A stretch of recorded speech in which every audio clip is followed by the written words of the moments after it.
A pleasant good evening to each and everyone joining us here this evening.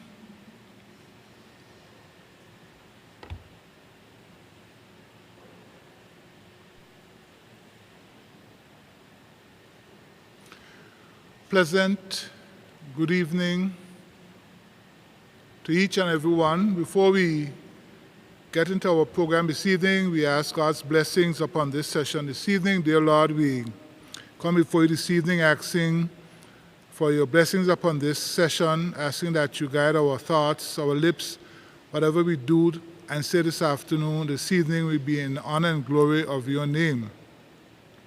We ask that you continue to look down upon this island and lay your healing hands upon those who are currently afflicted with the COVID-19 virus. We ask that you protect their families and all the health workers and others who are charged with the responsibility of keeping this island safe. These things we ask before your name. Amen. Good evening. I would like to acknowledge the presence of our retired High Court Judge, Justice Don Mitchell. He has been faithful with us from the outset. We have a number of members of the clergy in the audience here with us this evening, so we say good evening to them. Our listeners via Radio Anguilla and our viewers on gov.ai in Anguilla and Lloyd's Live. I begin, as I always begin, with the opening stanza of our national song.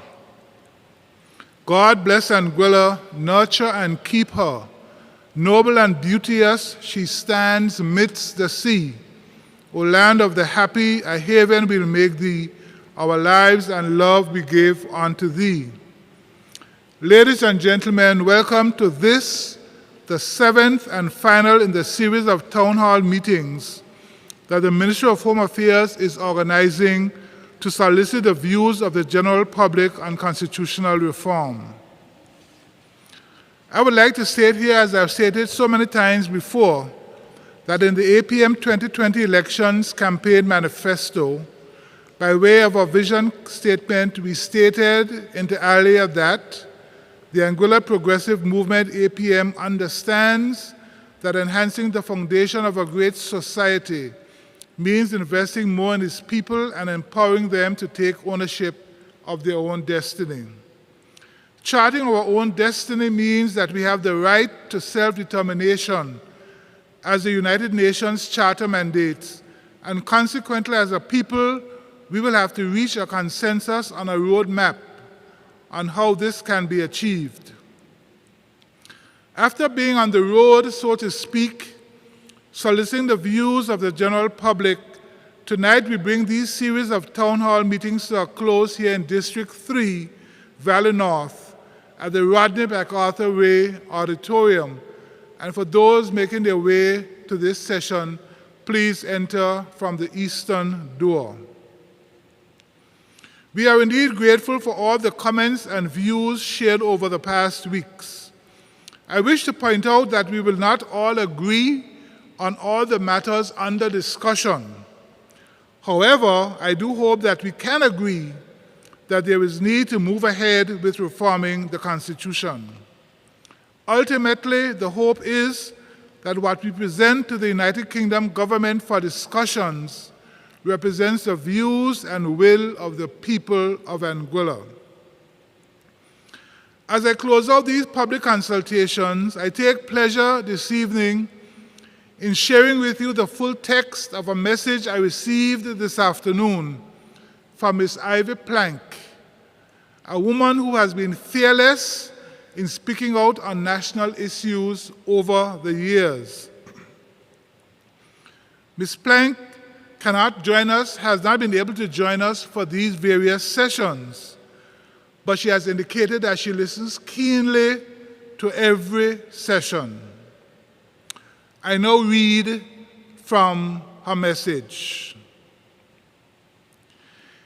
Here are my views on a constitution for Anguilla, which I would like for you to read for me at this evening's consultation.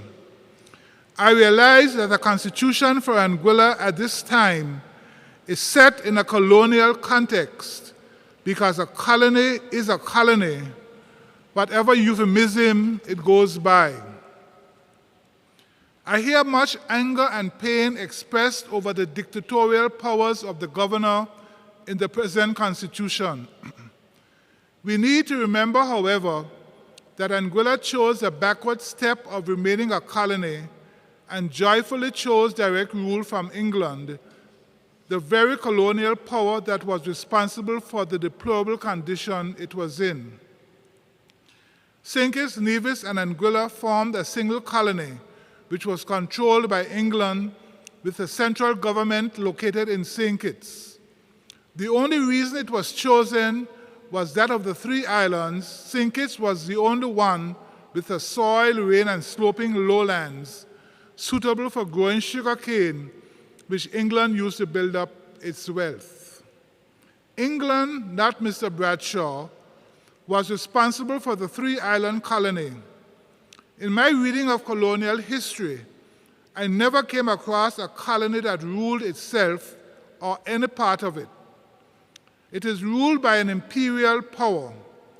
The only time Mr. Bradshaw could have been held responsible for conditions in Anguilla was after 1967, when the colony status changed to statehood, which brought internal self-government. Anguilla broke away at that time, venting its justifiable anger on Mr. Bradshaw rather than on England. Here is my contribution to the public consultation. 1, I think the draft constitution that arose out of the exhaustive public consultations held by the committee chaired by Mr. Don Mitchell, QC, should be retained. To that can be added the amendments made by Her Majesty's government and the points representing the consensus from this round of public consultation, whether those views were expressed by actual attendees at the consultations or through other means. 2, I think the present number of seats should be retained. To increase them would incur an unnecessary financial burden. 3, I think the present number of constituencies should be retained, but the boundaries should be redrawn to equalize the number of voters in each constituency as much as possible. The voters' list can be used to do this. 4, I think there is a need for us to re-examine the conventional attitude to same-sex marriage, which is based on our interpretations of biblical passages with total disregard for the sociological context.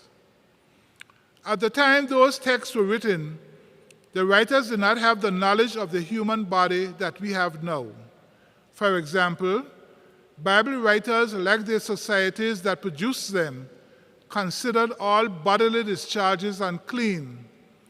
So a menstruating woman was considered unclean and had to remain in total isolation until her period was finished. Today, because of our knowledge, we know that the menstrual cycle is part of a woman's reproductive system. Imagine what would happen if we still believed that a menstruating woman was unclean and therefore must be completely isolated. Society could not function. The concept of male and female introduced in Genesis was meant to show how human beings were to multiply and replenish the earth. In other words, have children and populate the earth. For this cause shall a man leave his father and his mother and shall cleave to his wife, is often used as a prescription for marriage, that is, between a man and a woman. However, textual critics in biblical studies, not the typical Bible study in church, but scholars who study the texts in the original language in which they were written, tell us that these words were not part of the original text, but a commentary put there by a translator. This was called a gloss. The knowledge available today shows that the binary male-female gender distinction is not as clear-cut as we think it is. The case of the South African Olympic champion runner Caster Semenya, better known as Semenya, is a good illustration of the complexity of gender identification. She was born outwardly female, was raised as a girl, saw herself as a girl, and legally classified as a female. But when she reached puberty, she began looking more and more like a man. Controversy over her gender started when she entered the Olympics in 2009 as a competitor in the 800-meter track and field female championships and dwarfed her competitors' performance. Her build and astonishing performance caused her fellow competitors, sports officials, and journalists to put her under brutal scrutiny. They questioned whether she was a man or a woman. Sports officials ordered gender verification tests. The controversy over her gender raged throughout her Olympic career. Sports governing bodies ordered surgery to see if she was male or female. The surgery revealed that she had the male XY chromosome, testes, and unusually high levels of testosterone, far exceeding the levels in a female. Those bodies ordered her to take testosterone-reducing medication or do surgery to move her testes and tried to ban her from competing as a female athlete. Her athletic story is one long history of court battle after court battle to prevent her from being forced to take medication, do surgery, or compete as a man. Experts who testified in her court cases stated that human beings show a wide spectrum between the categories of male and female genders.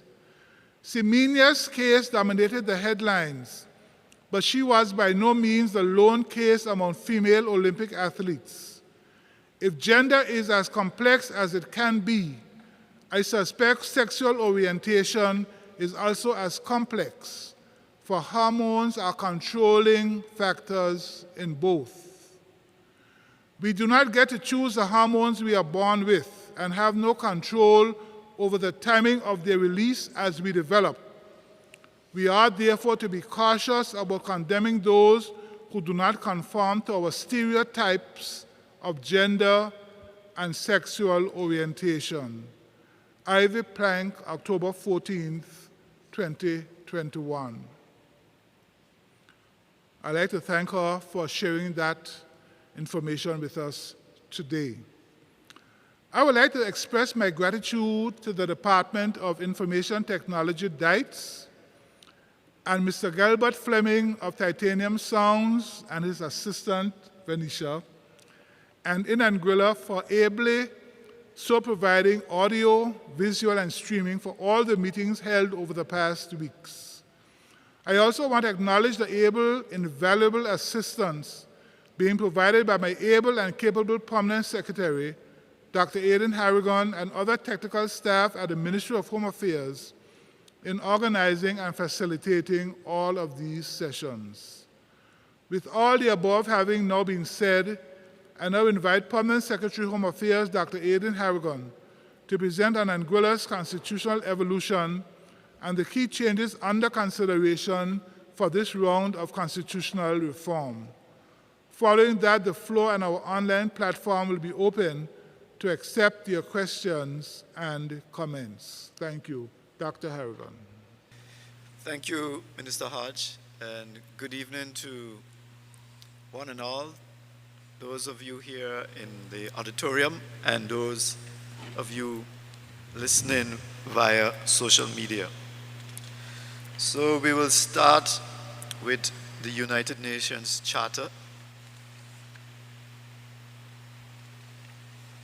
And it states that all peoples have the right to self-determination. By virtue of that right, they freely determine their political status and freely determine their economic, social, and cultural development. The United Nations, by way of UN Resolution 66 of 1946 established a list of non-self-governing territories. The UN further, by Resolution 1541, Roman numeral XV 15 of 1960, identified that self-determination is attained through three modes, namely independence, free association, and integration. The UN in 1961 established the Special Committee on Decolonization, so-called Committee of 24.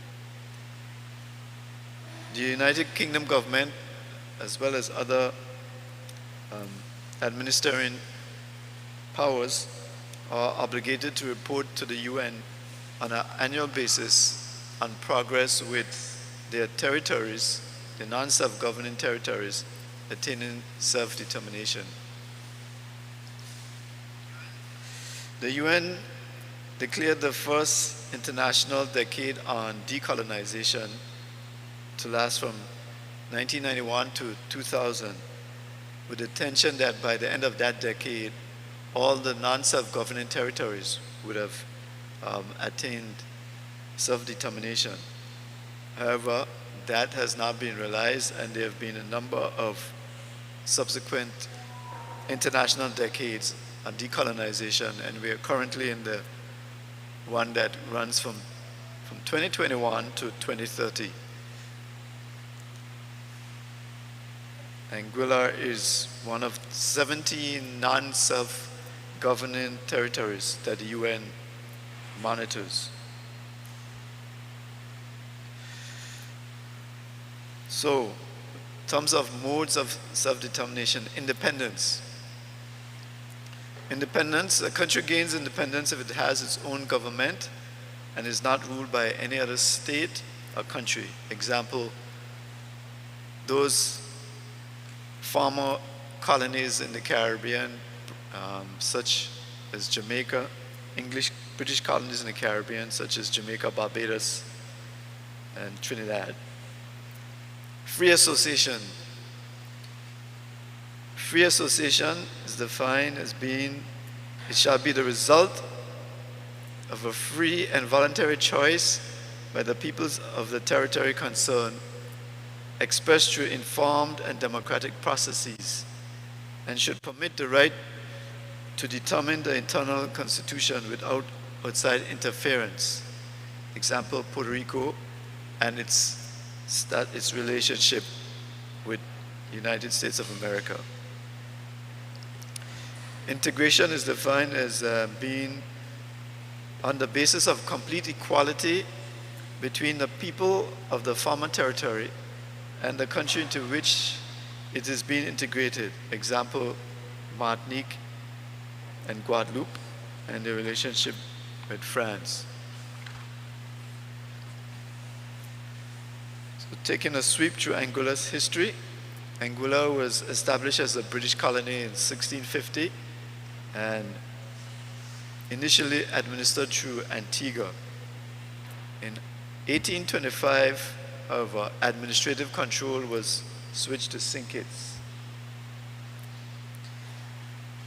In 1967, following the collapse of the West Indies Federation, the UK established the associated state of St. Kitts, Nevis, Anguilla, and its constitution represented what could be called a semi-independent status, because it provided for full internal self-government, with the UK retaining responsibility for external defense and foreign affairs.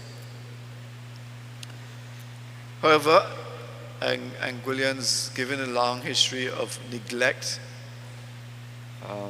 in the various arrangements, were not happy with that most recent arrangement and decided to break away. So we know all of us would know, for example, Anguilla Day, which we celebrate to this day, May 30th. The famous Statehood Queen Show, which was interrupted, the ejection of the St. Kitts policemen who were stationed here. They were sent back to St. Kitts and so on. And then on July 11, 1967, a referendum was held by I think by acclaim right not far from us here, at Webster's Park, what is now Webster's Park, but used to be called Burroughs Park. And the folks decided that Anguilla should secede from the tri-state, and a constitution which was formulated by Harvard law professor Roger Fisher was adopted. There was a second referendum in February 6, 1969, and that resulted in a unilateral declaration of independence. And the constitution was adopted. The constitution adopted was formulated by Jack Holcomb. Following that, the UK government dispatched British troops to Anguilla, and on March 1969 they landed, and direct rule was established by Britain, and formally by edict through the Anguilla Act of 1971. Following that, in 1976, there was another constitution introduced, and with this, Anguilla ministerial government was introduced in Anguilla. Prior to that, Anguilla was governed by what they call a council, an island council.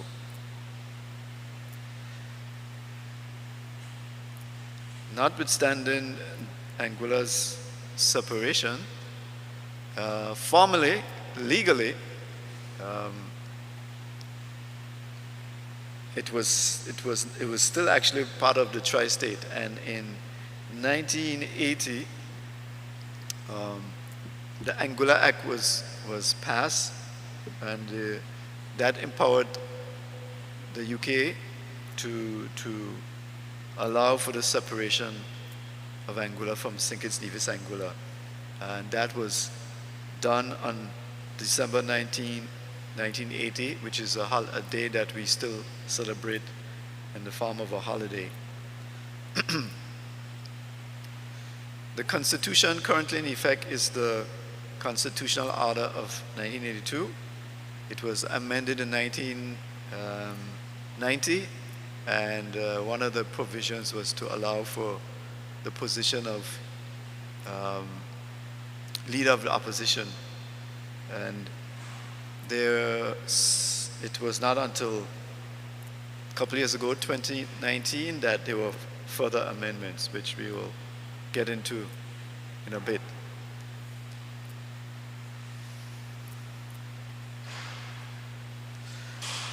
Okay, so constitutional reform. What were the main impulses behind it? In 1989, the UK government published a new policy on the territories, which was called the Partnership for Progress and Prosperity. One of the results of that was that territories which were formerly called dependent territories were renamed overseas territories. The UK government also encouraged the territories to undertake constitutional change, and that they should establish constitutional review commissions or committees to facilitate the process. The UK was clear to indicate that for those territories that wish to become independent, they could do so. Once it was the express wish of the majority of the population in the territory. However, it ruled out free association with the UK or integration with the UK.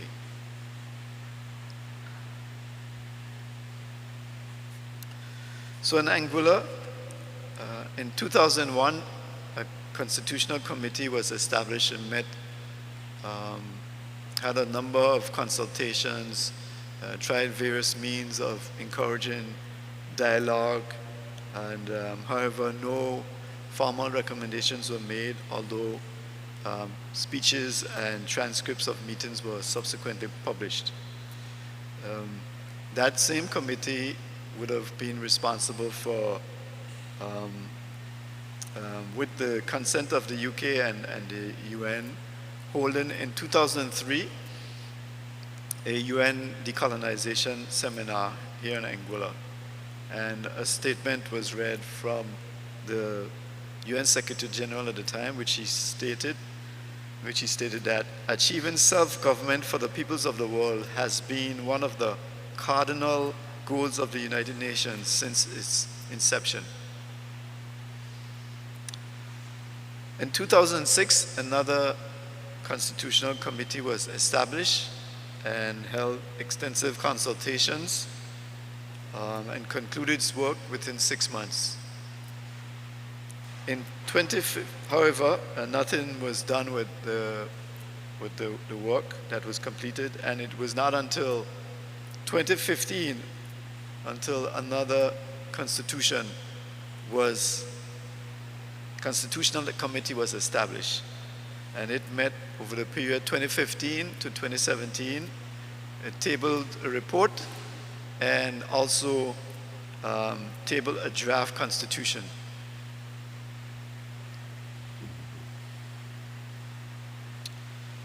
So before we get into elements of the 2017 Constitution, you can ask the question of what were the driving forces behind the recommendations made.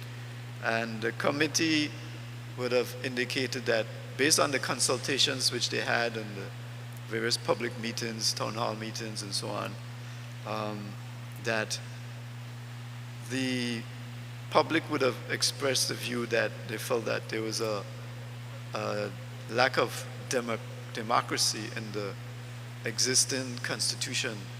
So what some people refer to as a democratic deficit, and also that they felt that there was a need to improve the standards of public life. And so based on that, the committee would have made recommendations to address those issues. So looking at the Constitution, if you take the preamble, and the preamble is longer than, I just picked out a few paragraphs there. The preamble is longer than those 3 paragraphs. But I thought these were important to pull out.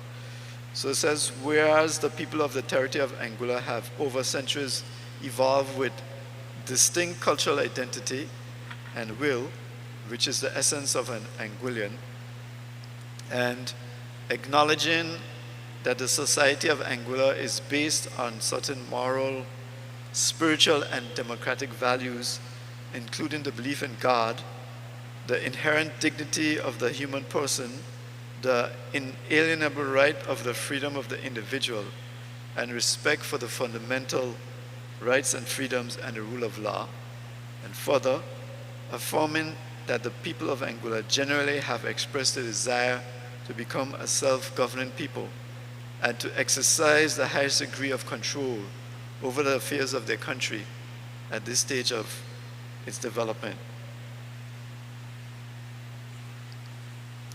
If we look at Anguilla's status, Part 9 of the draft constitution, it provides for Anguilla Status Committee, and there are a number of criteria under which persons can qualify for belonger status, or now is now referred to as Anguilla status. And we picked out a couple of those. One, a person who has resided in Anguilla for a continuous period of at least 15 years is eligible to be considered for grant of Anguilla status. Two, a person who has been married to an Anguillan for at least 5 years. So would have picked those out because there's been this, some debate about, or well, a view put that Anguilla, there's needs for us to increase the population. Anguilla's population has pretty much been at its current level for a number of years, 12,000. Sometime it would have gone up during the height of the boom in the development in the late 2000s. Well, 2003 to 7 thereabouts. There was a lot of migration in terms of labor. So I think it went up to around 15,000, but it's back down to maybe 13,000. So we're not growing that much, and there's a question of what is a sustainable population that renders itself to a sustainable economy. And so those are avenues through which you can grow the population.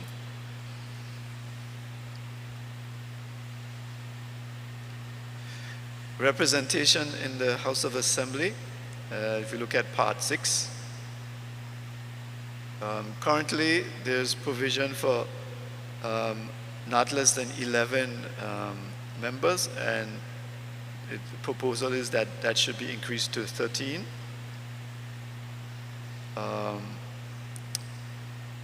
So backing up a bit, as I would have mentioned, the draft was submitted in 2017, and the administration of the day, the United Front government, would have pulled out a few elements and submitted them to the UK government for amendment, and that was approved, and the amendment was done in, I think it was May 2019. So what happened, one of the elements that was approved is to allow for election to the House of Assembly on the basis of island-wide elections. So there are four members can be elected on that basis, and the general elections that were held in was it July last year, July 2020, that was done.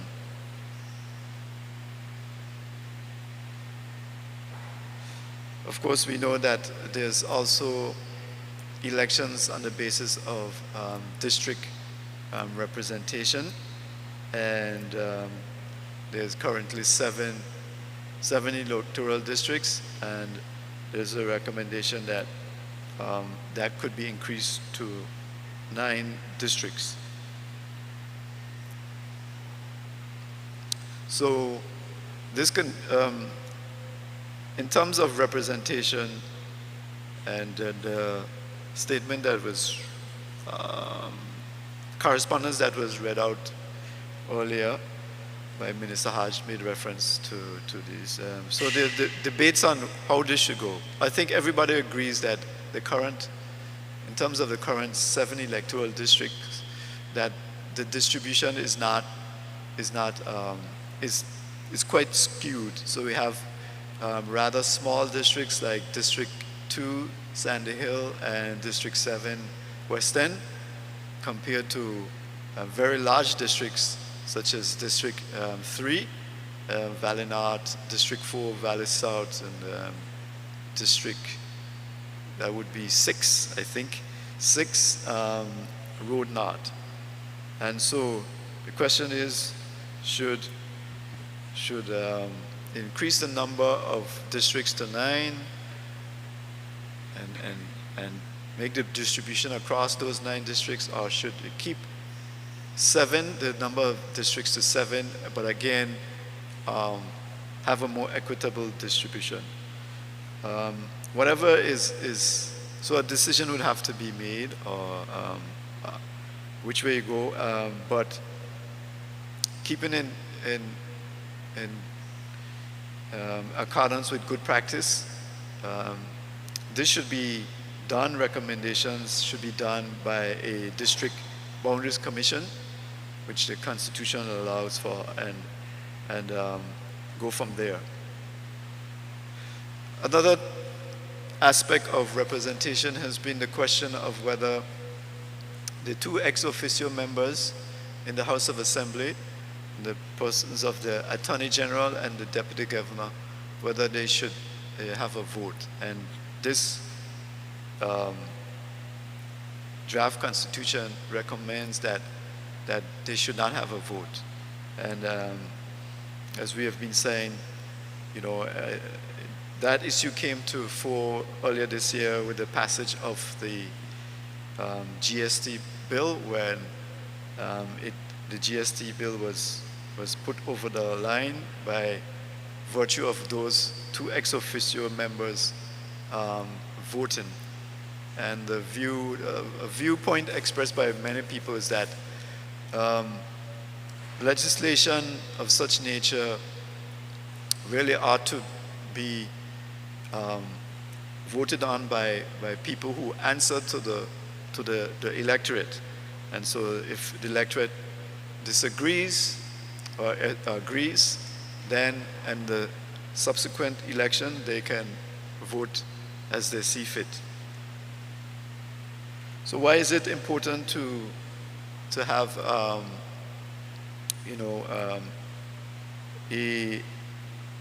good balance in terms of representation in the House?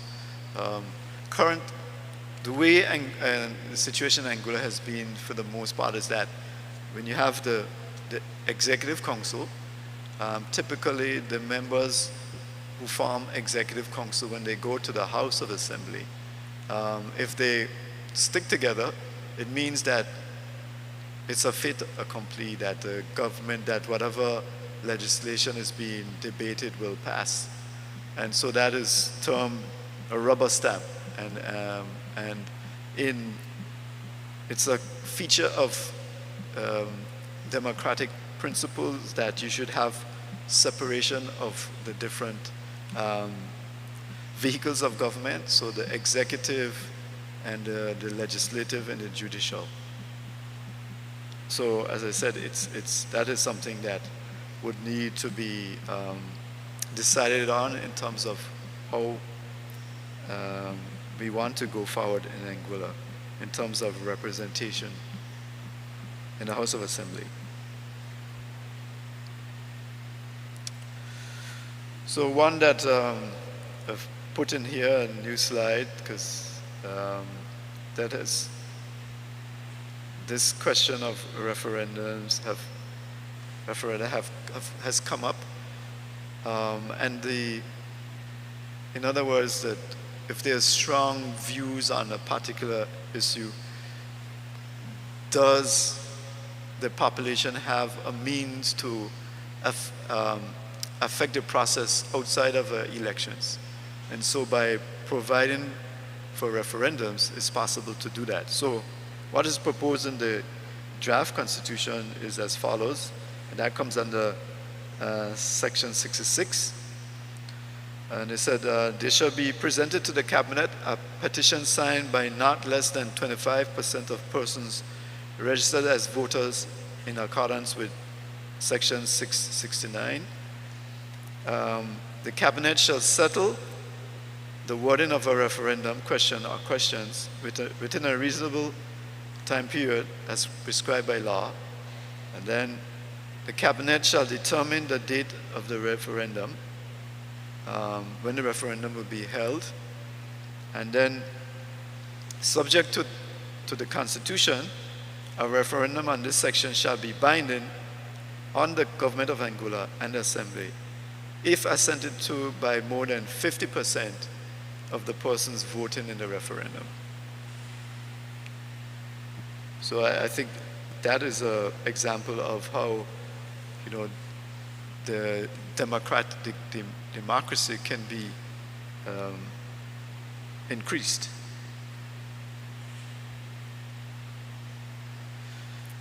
Looking at powers of procedure in the House of Assembly, in terms of the Speaker. So the Speaker, basically the Speaker is usually the first session after a general election when the Assembly meets, or in other circumstances when the office of the Speaker becomes vacant, unfortunately, say for example through the death of a sitting Speaker, which has happened here in Anguilla before. Then a new speaker has to be elected, and typically, well, not typically, what is provided for is that once a person qualifies, and once they're not members of the cabinet, they are eligible to be considered. And again, since the government side would have the majority of seats in the House of Assembly or positions, then normally the government nominee is selected. There's a viewpoint that we should get away from this, and that there should be some vehicle where a person who is viewed to be non-aligned to, who is not aligned to any party representing the House of Assembly, that person should be, the Speaker should be selected on that basis.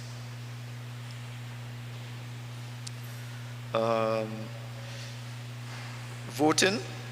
So as we saw with the GST bill, it came very close. It was a matter of 2 persons, maybe 1. But there are circumstances where it could be a tie. And in the case of, if there's a tie in terms of a vote on a bill, then there's provision for the Speaker to have a casting vote. And just welcoming folks who have been coming in as we have been going along. It's good to see the turnout. The next section we'll look at relates to improving standards in public life. And one aspect is the question of campaign finance. We often hear that, if those of you who follow in the US politics, for example, it's a big issue. Well, it's an issue in the Caribbean too, everywhere you go, because basically you want to have a level playing field, and so that you don't want one side or person or persons benefiting from a substantial donations, which could skew the outcome. Because if you have finance, all the things that go with elections, you can finance those. And then also there is the fear that once you open up the system to such unregulated campaign finance, it could then leave politicians or the system open to undue influence. In other words, folks having contributed significantly to a campaign could later on come and say, well, it's now time to pay me back, in terms of whatever, in terms of laws passed or things approved. So campaign finance, the whole regulation of that, and providing for transparency is very important. There's also the question of what is called institutions for good governance, and individuals to ensure good governance. And so how this is proposed to be addressed is by having a number of commissions. There are already some commissions in place, like the Public Service Commission, um, Police Service Commission, Anguilla Status Commission, and so on. However,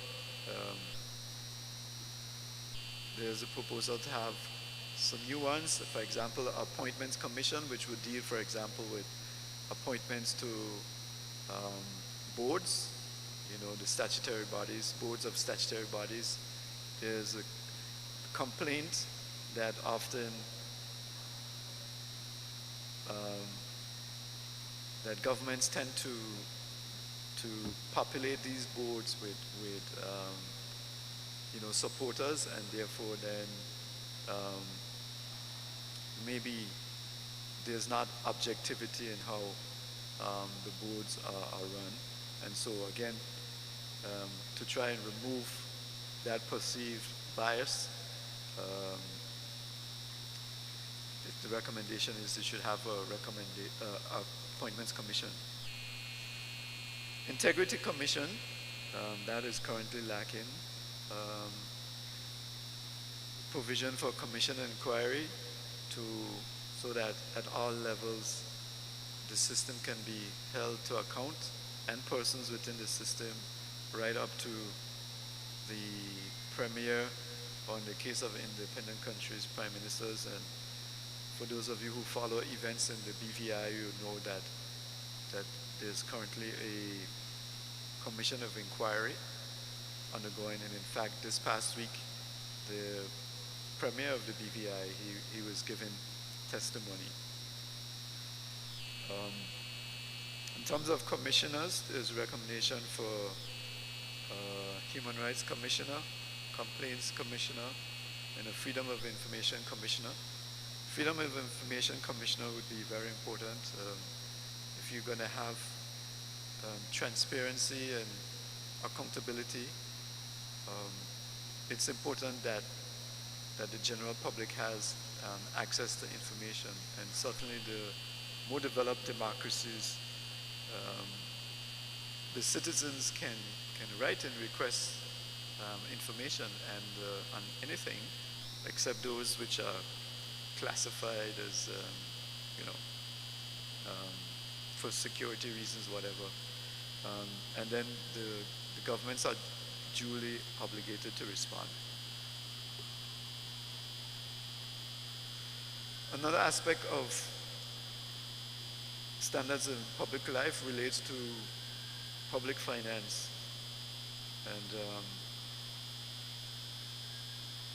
again, the stewardship of the public finances is an ongoing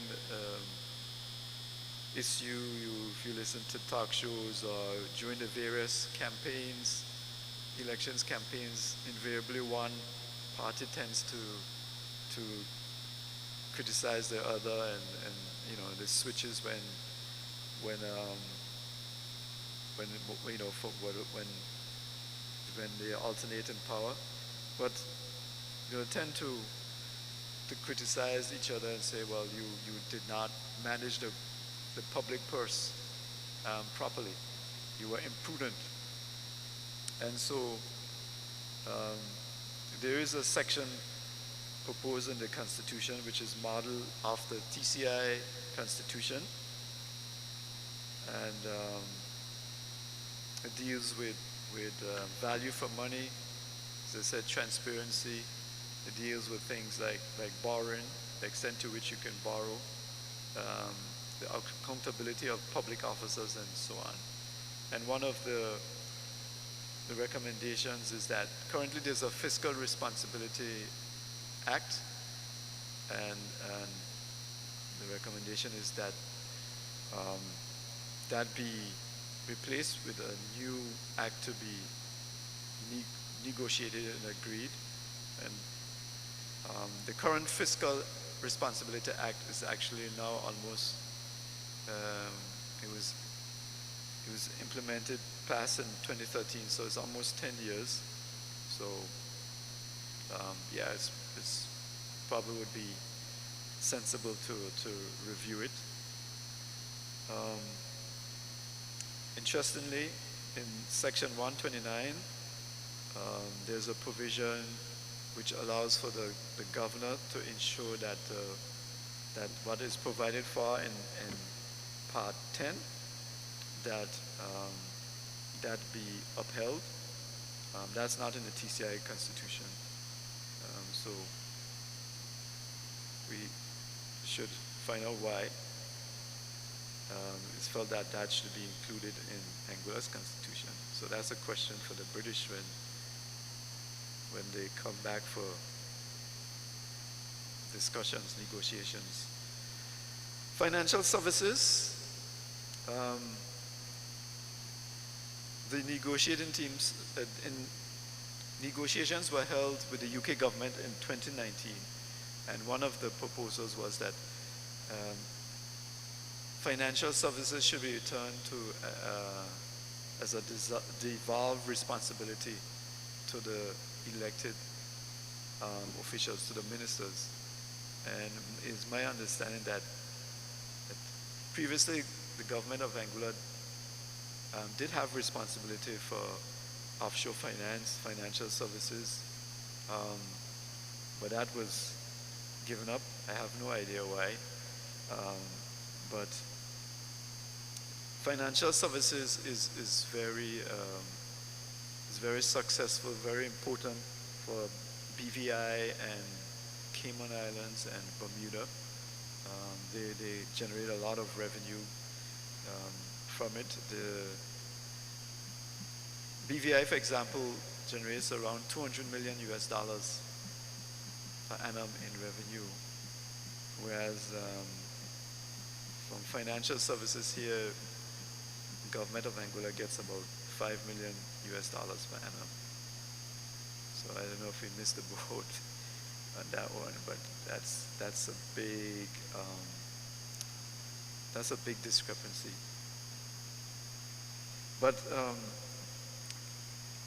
apparently in the negotiations which were held in November 2019, the UK government was not too keen on returning that responsibility to the government of Anguilla. So that's a lesson first, I guess. Be careful what you give away. Huh?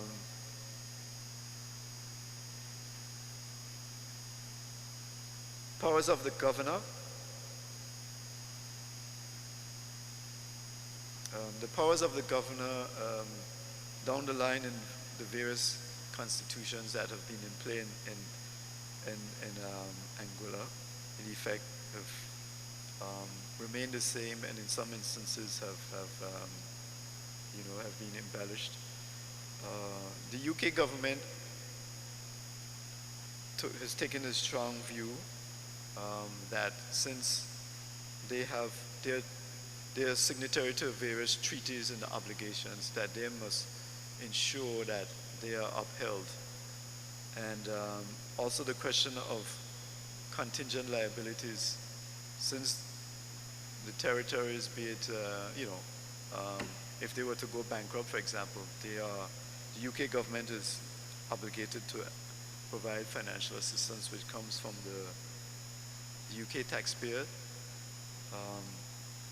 The UK government is of the view that they must be able to preempt such things from happening, and they should have the power to act unilaterally if needs be. So you will see that throughout the Constitution, the various areas where the governor has the power to act unilaterally, and then even on top of that, the UK Secretary of State has further powers which they can overturn things that the governor may have signed on to, and so on. So democracy to a certain degree.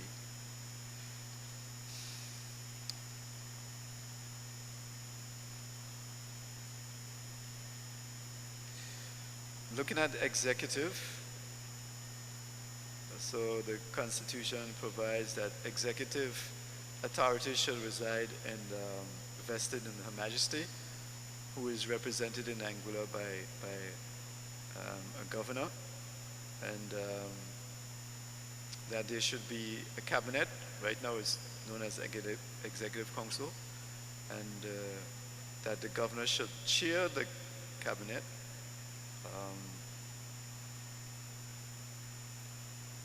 But in terms of voting members, it should consist of the premier, renamed from chief minister, and not more than 5 other ministers, and 2 ex-officio members in the persons of the Attorney General and the Deputy Governor, who should not have a vote.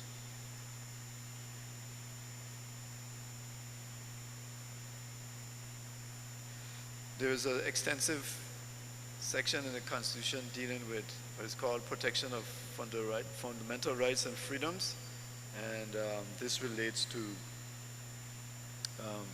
treaties that the UK government is signatory to, and also treaties that the government of Anguilla is signatory to. And an example of where this applies is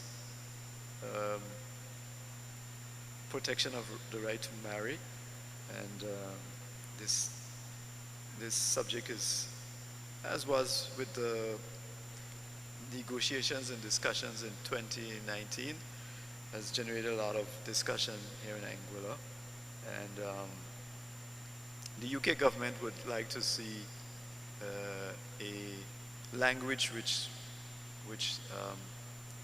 would allow for no limitation as such. I'm paraphrasing, in terms of who can marry. Currently in Anguilla's context, marriage is between persons of the opposite sex. The UK is maintaining that the various conventions, for example, the European Convention of Human Rights, does not allow discrimination on the basis of sexual orientation, and so therefore this should also flow through to the right in terms of who should marry or who can marry. Question of independence, that has been raised, and that was raised in the 2019 negotiations, and the question is posed, should a constitution have a clause that would allow to trigger pathway to independence?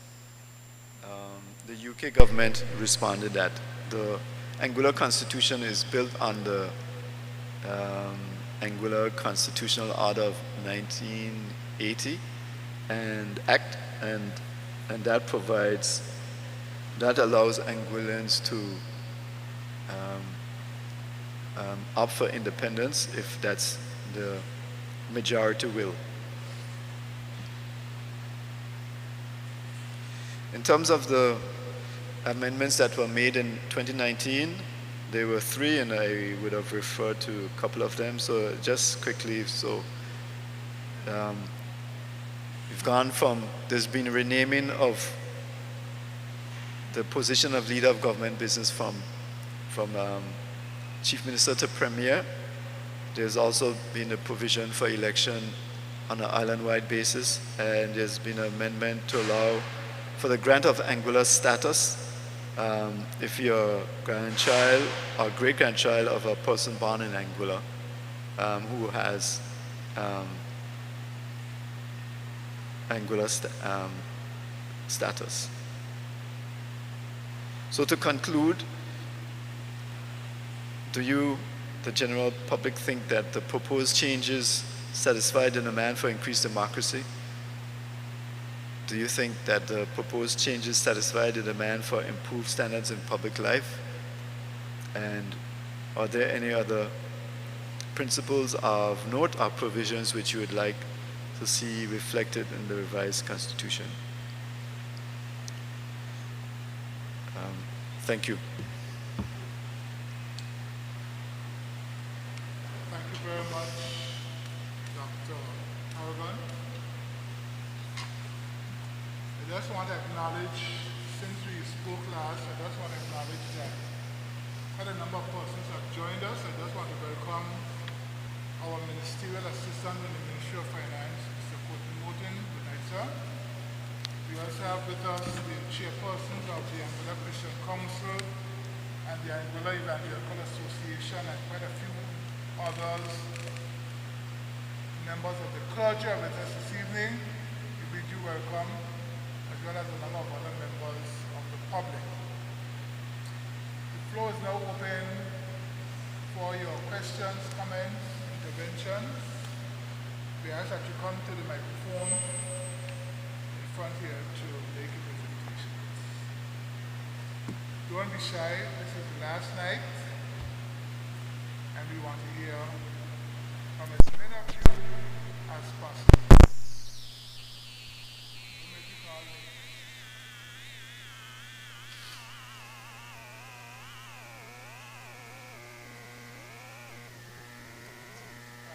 John Harrigan. Jerome Harrigan, yes, sir.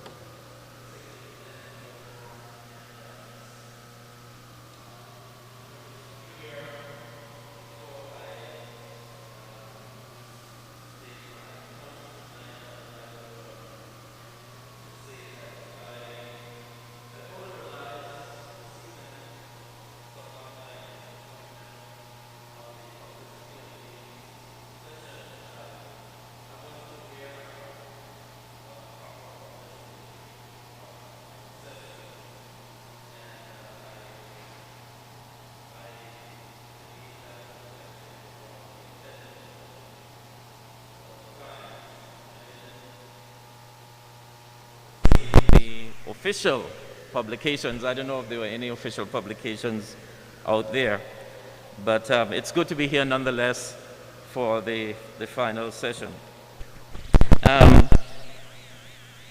As I was listening to Dr. Harrigan's presentation, there are a couple things that I would like to highlight and agree on, and even make one or two suggestions.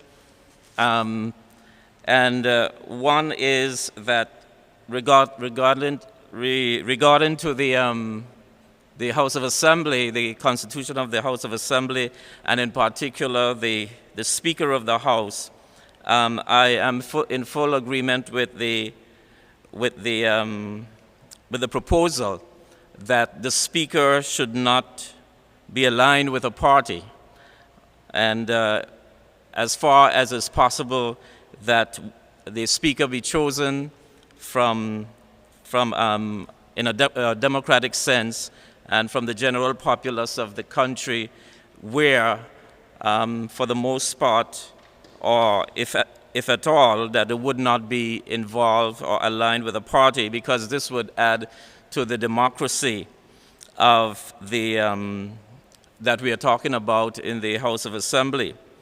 And that's one point I would like to see happen. And also, down the same line of democracy, with the Constitution of the House and the districts in particular. In your presentation, you mentioned two options. One, that the district remain as it is. The districts, the appropriation of the districts remain as it is, or it be increased to 9 districts. However, I know I heard about a proposal of 1 district. I think there were other proposals as well, but I am supportive of the 1 district because I think this, above all else, lends to the idea of democracy. The exercise, or the election exercise that we had our last election, where there was at large or island-wide candidates, I think the general public was very much appreciative of this, and to see this happening on a island-wide scale or general scale, where there's only 1 district and all of us can choose from a slate of candidates generally, rather than having the districts as it is now or as it is proposed to be, rather than having districts where people are easily influenced by the family members in the district, for instance, or people that they know closely in the district, and the votes or the election for that particular candidate is swung by the familiarity, as it were, of people within the district, and then the whole country have to live with that for 5 years. I think it's a disservice to the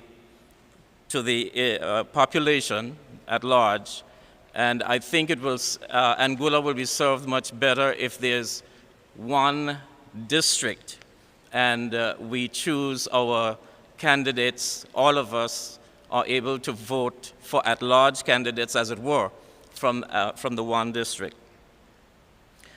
And finally, the point of marriage. I stand here to support the biblical view of marriage, and as it is being proposed in the Constitution going forward, we don't see the biblical view of marriage being upheld. Why biblical? Because God, the Creator, He is the architect of everything He's the architect of everything that exists. He has given the mandate for life. He has given His word, which is the manual for us to live by. And it is plain for us to see that there is an almighty being that is in charge and in control of everything. And I think if we try to ignore that in any respect at all, even with regards to what is expected of Him in marriage, I think we will be going down the wrong path in life as a country. And I don't think we can follow any other path or any other example of other countries in disobeying what the Word of God says. God's Word tells us in Genesis 2, verse 24, "Therefore shall a man leave his father or mother, a man leaving his father or mother, and be joined to his wife, and they shall be one flesh." Here we have a male leaving his father and mother and joining to his female partner, his wife, and becoming one flesh. That is also, it's not only found in Genesis, but it's also echoed in Matthew 19, verse 5, Mark 10, 7, and Ephesians 5, 31. So throughout the scripture, it is upheld throughout God's order for mankind, an order for Anguilla as part of mankind. This principle is upheld. Genesis 1:27 also says God made them male and female. So I'm here to stand also in support of the Anguilla Evangelical Association's proposal, where it says it is proposed in a petition that is circulated right now, that the Anguilla Constitution should state that every man and woman of marriageable age has the right to marry one person of the opposite biological sex. We believe that's what the Constitution should say and should uphold, where there's singleness of marriage between two people and male and female. Any other way will be contrary to the laws of God, and it will be an affront to what God expects of us as a country. And I would like to see And we, I believe, most of us in Anguilla who uphold Christian principles would like to see this type of inclusion in the Constitution of Anguilla. Thank you so much.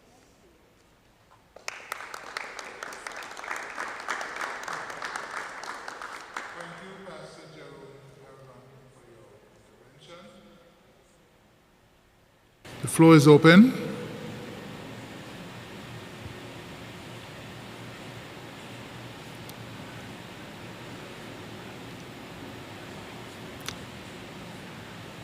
While we are waiting for someone else to come up, just remind you that this is the final in this series of town hall meetings.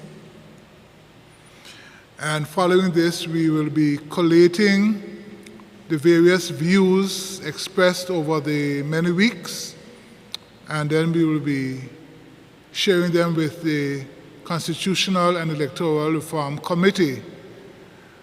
And that will be followed by an exercise where we have set up a small drafting committee from the AG's chambers, and it includes a member of the clergy as well as another individual. So it's a small committee that will put all of these various aspects into our new draft, because what we are operating from right now is a draft that would have been prepared by the British, which incorporated the views expressed by Anguillians, the views expressed by the British, and in many cases, compromised views, which sought to sort of provide a balance between what we were saying and what they were saying. So that is where we are moving.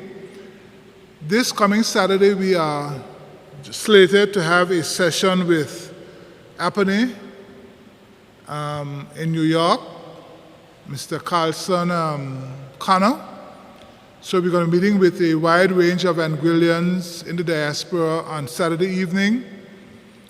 And thinking ahead as well, we are hoping to engage with our youth parliament in putting together a sitting of the youth parliament to discuss same-sex marriage, as well as we are also going to be inviting them to come back out into the districts to engage with young people in particular this time on the various aspects of the draft constitution.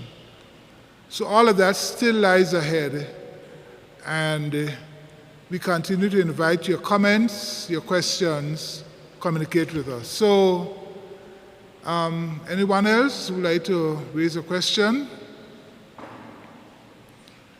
Okay, I see that Pastor Philip. Okay, so we have Pastor Dwayne Adams. Good evening, sir. Good evening.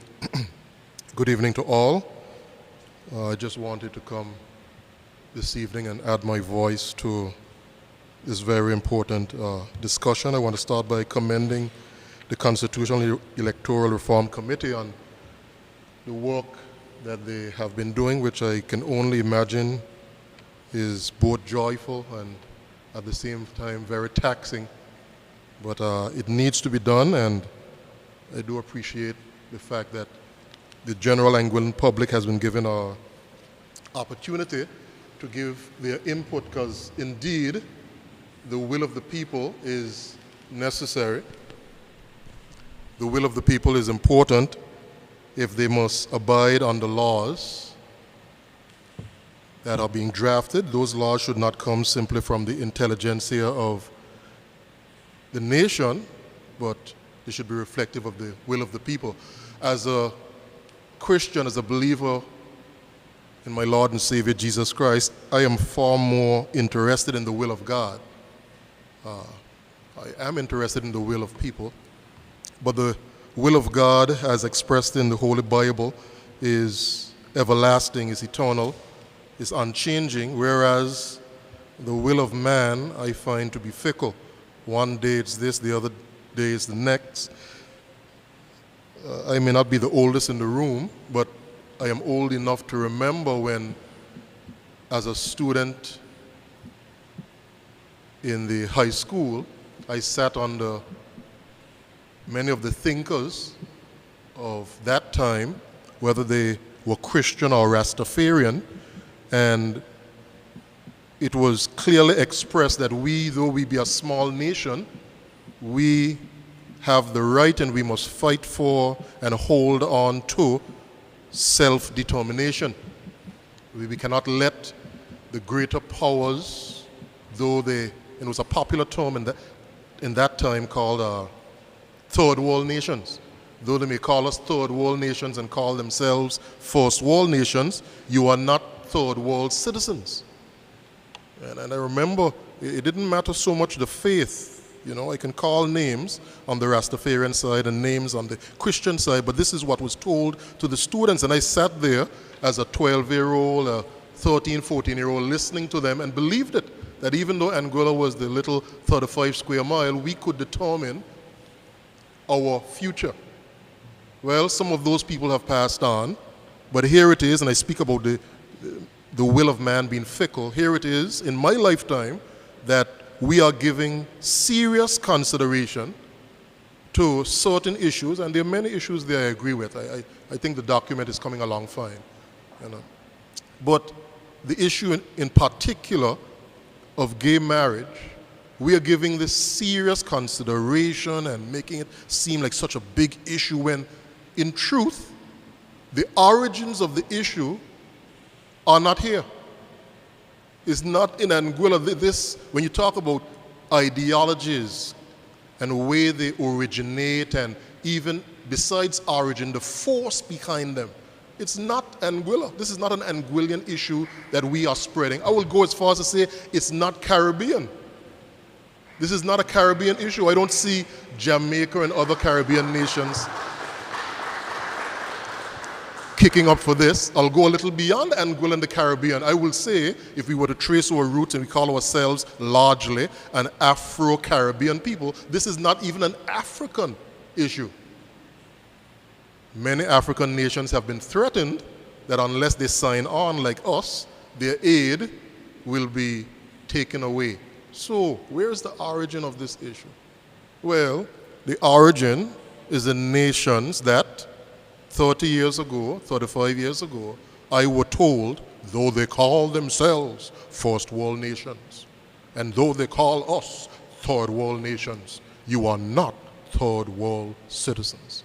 But here it is, we developing nations, we now call ourselves, it's more palatable, are giving, when we look at what's bothering Anguilla, what's hampering Anguilla, what's troubling the souls of our young people, we are giving far greater heft to this issue that is, in my opinion, is not even, I'm not saying it doesn't exist, it's not really our issue.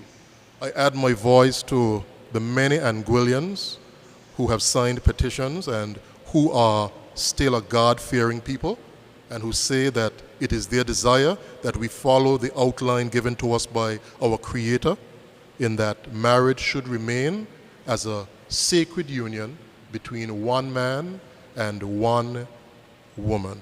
Thank you.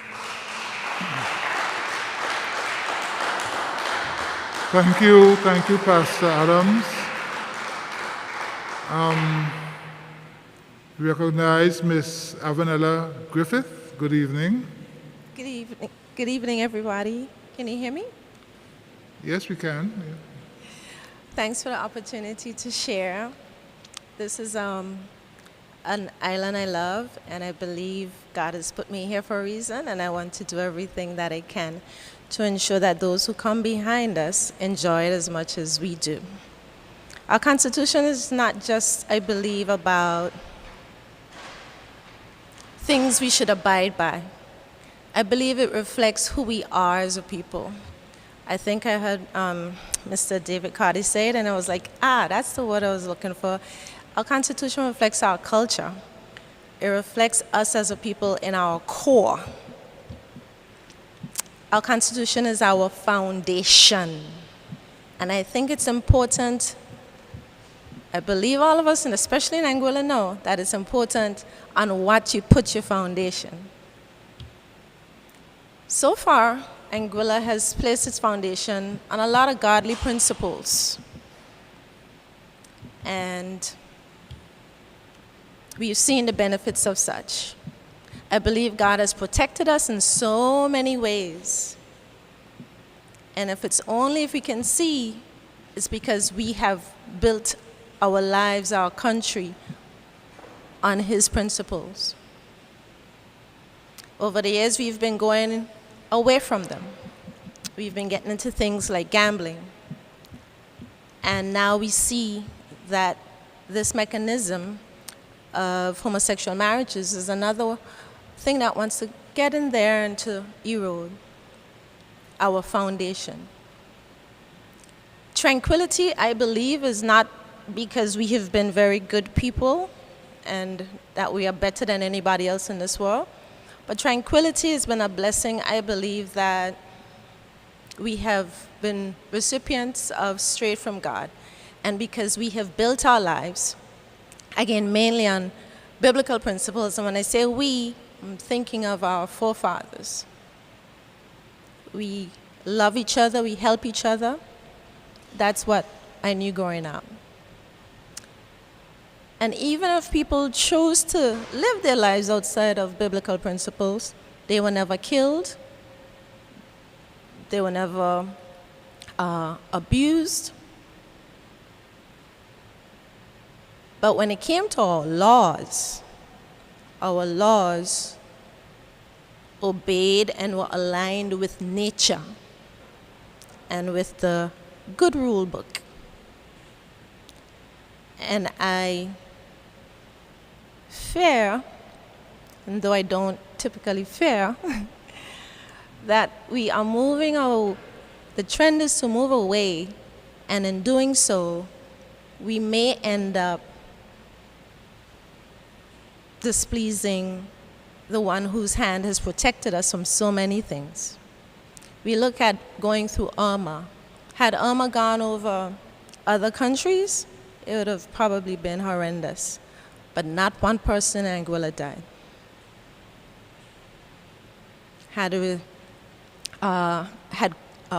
But COVID has been all over the world. And we saw one death. We've seen one death so far. I'm not saying that that's, always going to be the case, but for what we have come through so far, and we wonder why. And when we see the rainbows, that should give us an indication of why. There's no other island, and I don't even know of any other country that has as many rainbows as Anguilla. And though homosexuality may tend to want that as a symbol, we need, again, as Pastor Adam said, to go back to the origin of things. And really, the rainbow is given as a sign that when people are extremely wicked, God promised, I'm not going to destroy people like this again. And He gives us that promise in the sky over Anguilla, Rainbow City. Context matters. Culture matters. And there's a lot of democracy in people choosing, but yet we are facing a situation where we're going to be told that we have to do this because so-and-so. And I think that's very hypocritical. What we put in our Constitution is going to make us or break us. And believe it or not, it is what's making and breaking so many countries nowadays. When you step onto Anguilla's land, when you come on the pier, you come on the airport, the peace, the feeling that you feel, it's just not natural. It's a gift that we have to cherish, that we have to protect, and it starts from our foundation, come up.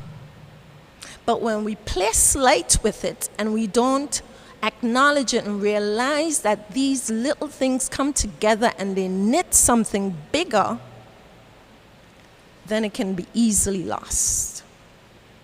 And so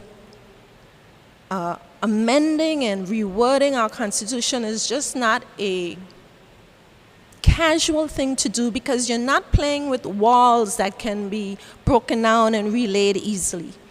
You're not even playing with the roof where you can change it. You're playing with foundation. And the foundation, when you're moving it from sand off of rock, the Bible says it's foolish. And we have to ask ourselves, in the aspect of intentionally adding in something that goes against nature, that goes against the God who created nature. Are we being wise? Are we in Anguilla being wise? Or are we being foolish? And big countries, first world countries, colonial managers can say what they want for their country, but is it right that they dictate what happens in our land when we live here with our context? And so I don't think that we as a people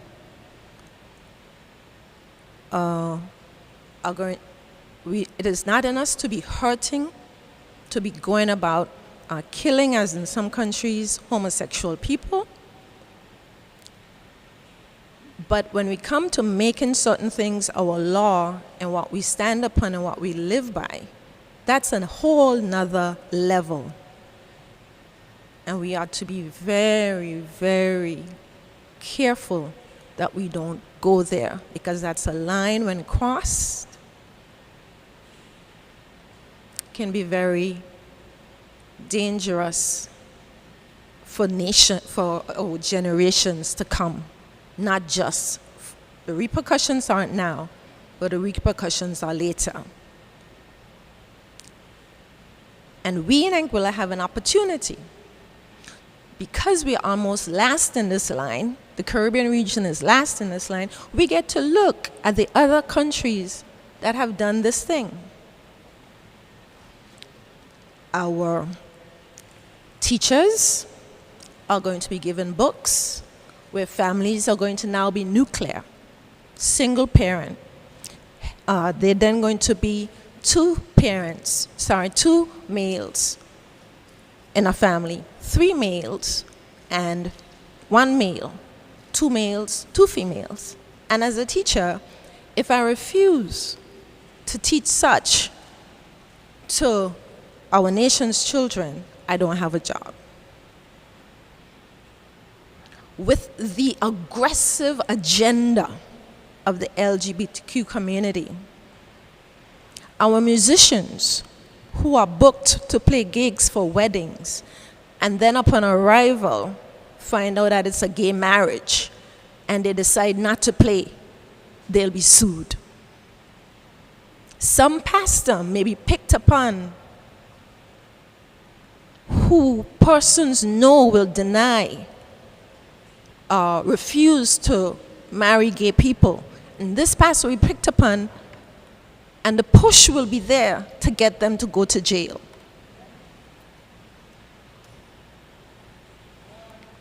The writing in the Constitution is one thing, which I say already should not be. But then the repercussions and the things which follow are out of our hands once it's there. Once the foundation is laid, there's only a certain way the blocks can run. Blocks can't run nowhere else after that.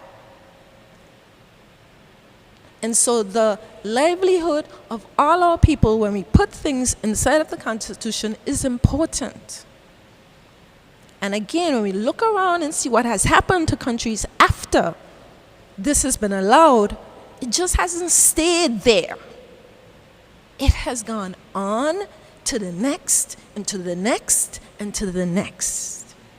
And even then you get into the point of teaching children, kindergarten children, children in grade 1, about different sexual practices and other things which you would learn at high school or even.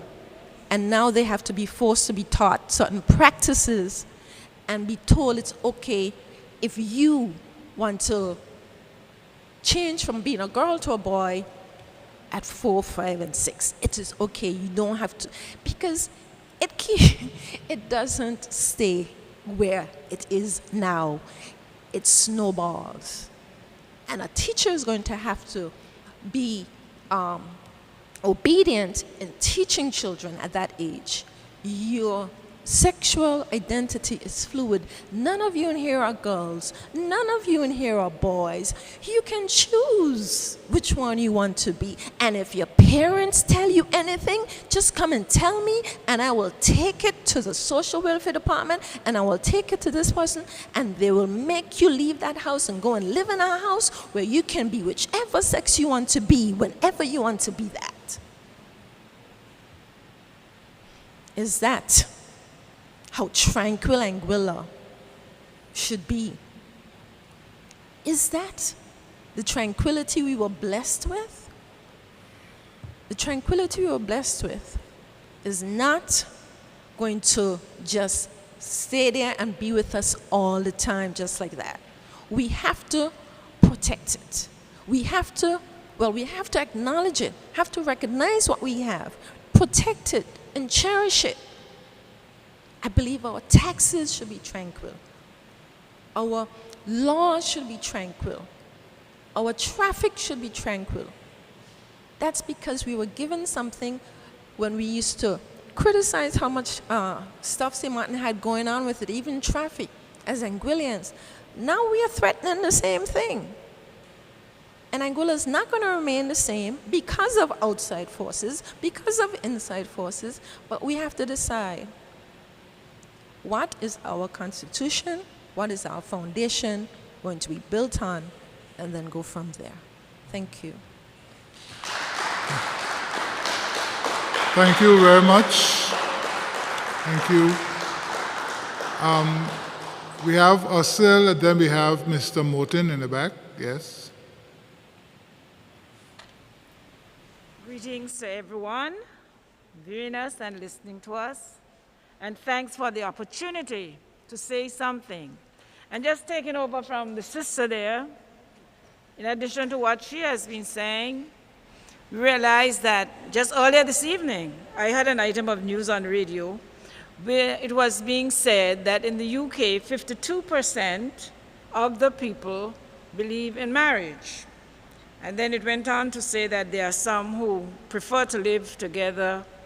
On our side, we call it shack up, something that I never supported, and to have in our Constitution same-sex marriage.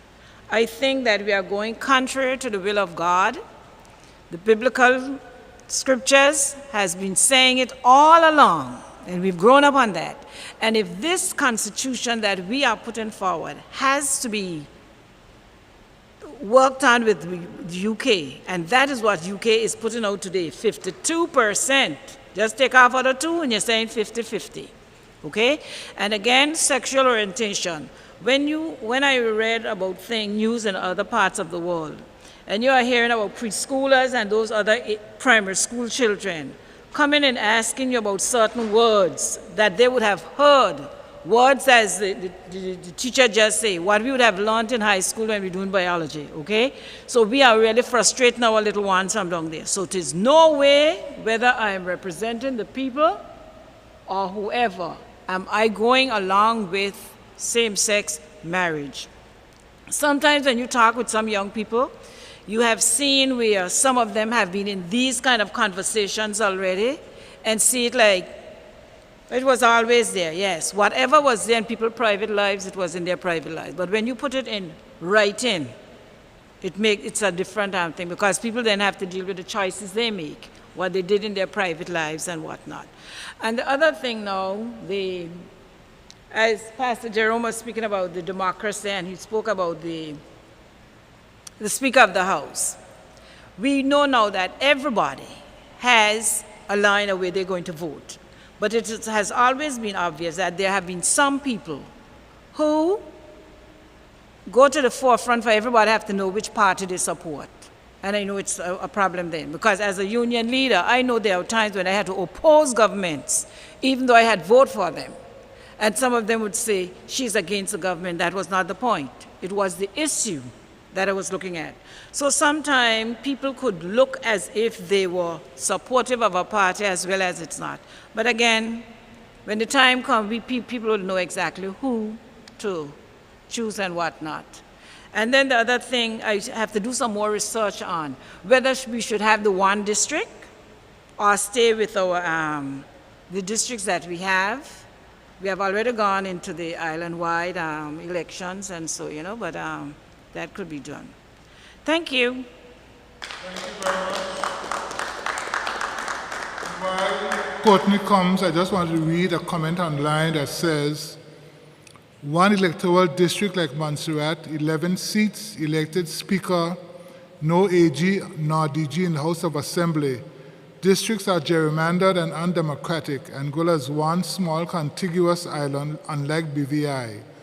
One electoral district helps to cut back on old family feuds and hatreds, allows higher caliber of candidates. So thank the online person for those comments. Yes, Mr. Morton. Good evening.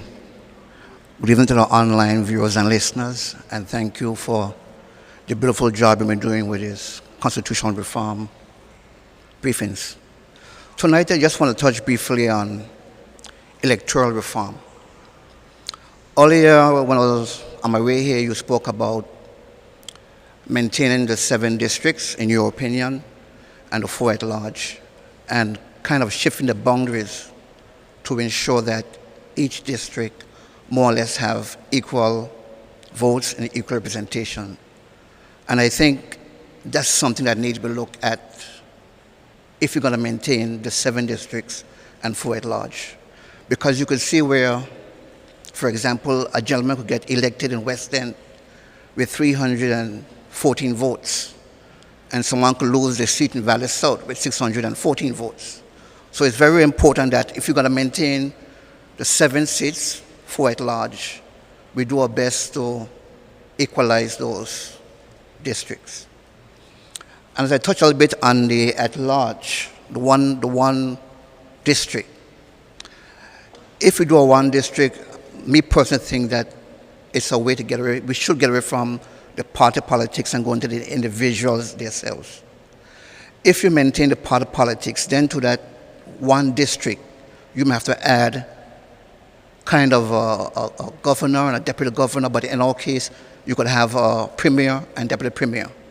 Because if you don't add to it and kind of more sequence it, you could have a party come into power with, say, 7 candidates, and the premier in that party comes in with the less among votes of those 7 candidates, which doesn't reflect the views of the people. So there's a lot to look at if you go into the one-party system, where you might have to add to it or take away from it. Even in a party environment, it will create problems where you may have premier, like I repeat earlier, the premier coming in with the least votes out of those 7 elected candidates to form the government. So it's something to look at if you go into the one-party system. I'm not too familiar with the Montserrat system, but I'm just looking at what could occur moving forward. Thank you. Thank you. Thank you, Mr. Morton. Thank you. I think we have we recognize the chairman of the Anguilla Christian Council, Reverend Wilmer Hodge. Good evening, and thank you for the opportunity again to share in this forum where we express our views regarding the changes that are proposed in the Anguilla Constitution. And I want to speak this evening about the proposed change that will allow for something other than what is written in the Constitution today with regards to marriage. And I want to say that the change that is proposed is not an idea that was conceived in Anguilla. Could that be said? It was something that has been brought to us, suggested to us in Anguilla. And I believe that if we, the people of Anguilla, want to see our constitution advanced to reflect the needs of our people and to address the status of our people living in Anguilla, I believe that those ideas should come from the people of Anguilla. I think we have enough persons who are qualified to sit and to draw a constitution that benefits us as Anguillians. And anything that is sent down to us as a proposal must be seriously looked at and to see whether or not it infringes on our cultural, spiritual, and our values in general as a people. And in saying that, any of us living in Anguilla who this has been suggested to, think about making those changes in order to appease the British government in particular. In order to appease them, we must think again, because if we are doing it to appease because of something that we would not get, something that is promised to us that we may not get because we do not conform to what is being proposed, or if we do not conform, that certain privileges, certain rights, certain things will be taken away from us. Now, I hope that it is not, or that we do not go that route because of appeasement. And I want to remind us, I know all of the scriptures that have been used in defense of marriage, but I want to remind us that if we are going to do something just because of what we expect to get in return, even if it means selling our souls, we must consider that seriously. Because the scripture says, what does it profit a man if he gains the whole world and loses his soul? And I think that our protection of the right to marriage between one man and one woman is indeed keeping a part of our soul, something that has been the soul of our Anguillan heritage. And so I want to say that we must be very careful as to how we go about this. And again, I stand with my colleagues in the defense of marriage, and as being between one man and one woman. And I hope that the government of Anguilla will also stand on the side of those of us who propose that remains in the Constitution of Anguilla. Thank you. Thank you very much, Reverend Wilmot. While Pastor Philip comes, here comes Pastor Philip. While he comes, I just want to reassure you, Reverend Hodge, and all the others, that this, for us, has not been an exercise in frivolity or a joke. We are taking this thing very, very seriously, and that is why we have taken the time to go to each of the districts. That is why we continue to invite persons to participate, to send in their views. At the end of the day, we want to ensure that as wide a cross-section of persons as possible participate in this exercise, and the views of as many persons as possible are reflected in the positions that we take forward when we go to meet with the British sometime next year. So thank you, sir, for intervention. So we give the closing minutes of our evening to Pastor Philip, and I know this is one evening he will be brief. How many minutes do I have, Honorable Sir? Okay, I'll try to speak as quickly as possible. The Anguilla Evangelical Association and the Christian Council will submit in writing our views pertaining to the other aspects of the Constitution. Pertaining to the issue of the legalization of gay so-called marriage, I have a PowerPoint that I'm going to show in just a little bit. But one of the first things I want to say is that the legalization of gay so-called marriage will breed a virus and variants of intolerance hitherto unknown amongst us. The learned and highly accomplished retired attorney magistrate judge in September 2016 wrote an article in Anguillan entitled "Homophobia Runs Rampant in Anguilla." And he said, "Homophobia is an irrational hatred felt towards homosexual men and women. It is an exaggerated, irrational, and extreme fear of gay men and lesbian women. It is a mental state most commonly found in backward, rural areas and not tolerated among urban and thoughtful persons. It is best viewed as a form of mental illness." So some of us here are mentally ill. "Appearing strongest among persons who secretly doubt their own sexuality." In his article filled with scientific inaccuracies and a display of ignorance of the Bible and world history, he made this conclusion: "My final course is this: may those so-called ministers of religion who stir up hatred against the minority among us because of their God-given personal sexual preferences burn in hellfire for all eternity." And then his theophobia drove him to declare on Hammer earlier this year that in view of COVID-19 pandemic, he would love to give God a slap in the face. After all these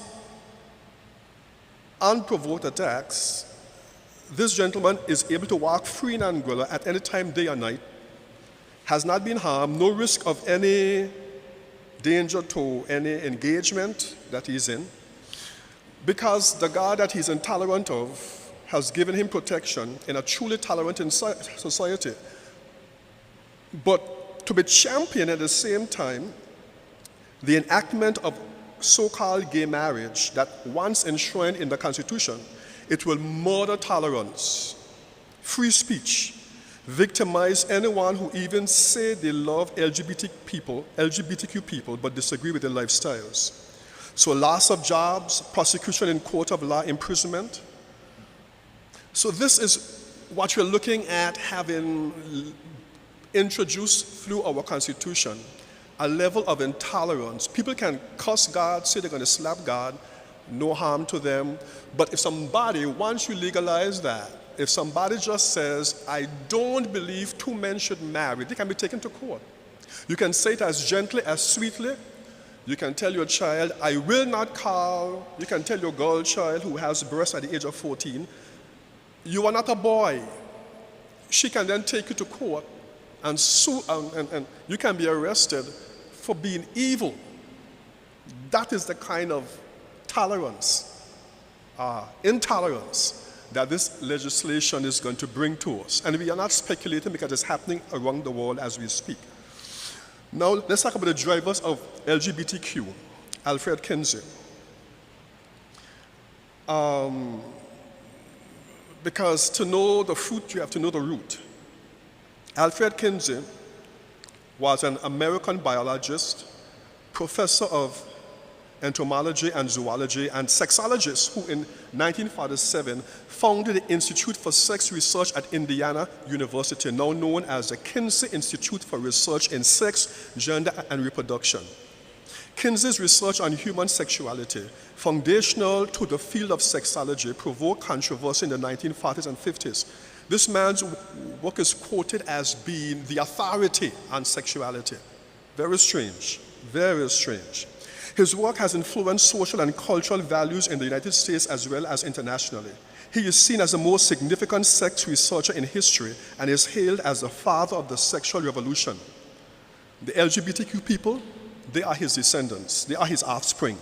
The prevalent and emerging views about sex today, including pornography, prostitution, orgies, incest, homosexuality, lesbianism, spouse swapping, bestiality, etc., are indebted to his efforts.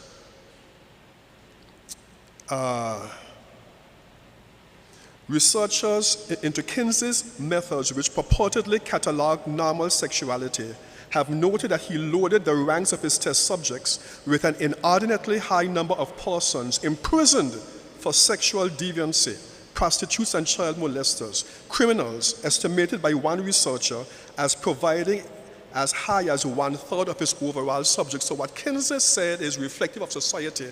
It was a skewed sample. Most of his test subjects were prostitutes, gay people, pedophiles, and he used them to be representative samples of the entire society. But this is what universities quote from Kinsey's research. Esteemed people quote him as though this man was a prince. Actually, he was a pervert. Kinsey's manipulation extended to his choice of staff. His assistants in his studios were selected from young students, both male and female, who were required prior to coming on board to provide their detailed sexual histories. Another requirement was that they be filmed in explicit sexual movies in his attic. I'm speaking about the father of LGBTQIP2SAA, lesbian, gay, bisexual, transgender, questioning, queer, intersex, pansexual, two-spirit, androgynous, asexual. Actually, there are about 50 genders, so this is just a few of them. No, it's about 75 genders. This is a few. No, it's about 120 genders, and they're increasing. Kinsey's research included observation of child sexuality, the manual and oral stimulation of children's genitals, and the timing of children's orgasms with stopwatches. Kinsey had research to show that a child as young as a year old had multiple orgasms. That's a pervert. But he is quoted by the universities as this great man. And his research has driven the emergence of LGBTQ, the father, and here are the children. Kinsey's report claims at least 317 pre-adolescents who were experimented upon by older adults, and confirmation of at least 2,035 child experimental subjects were later admitted in 1980 by assistants Gebhard and Pomeroy as reported in Ethical Issues in Sex Therapy. Kinsey decreed that within the inner circle, men could have sex with each other, wives would be swapped freely, and wives too would be free to embrace whatever sexual partners they liked.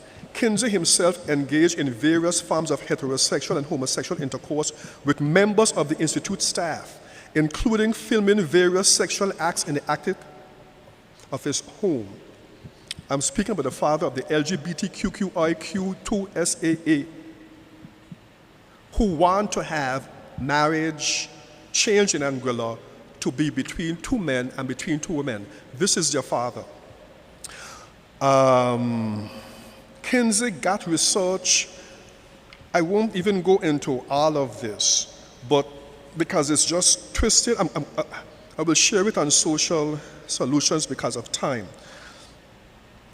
Perhaps the most painful reading in the Mail report is the description of children who supposedly experienced orgasm, a description supplied from adults who had sex with children, describing the children, these are little 2-year-old children, 3-year-old, groaning, sobbing, or more violent cries, sometimes with an abundance of tears, especially among the children.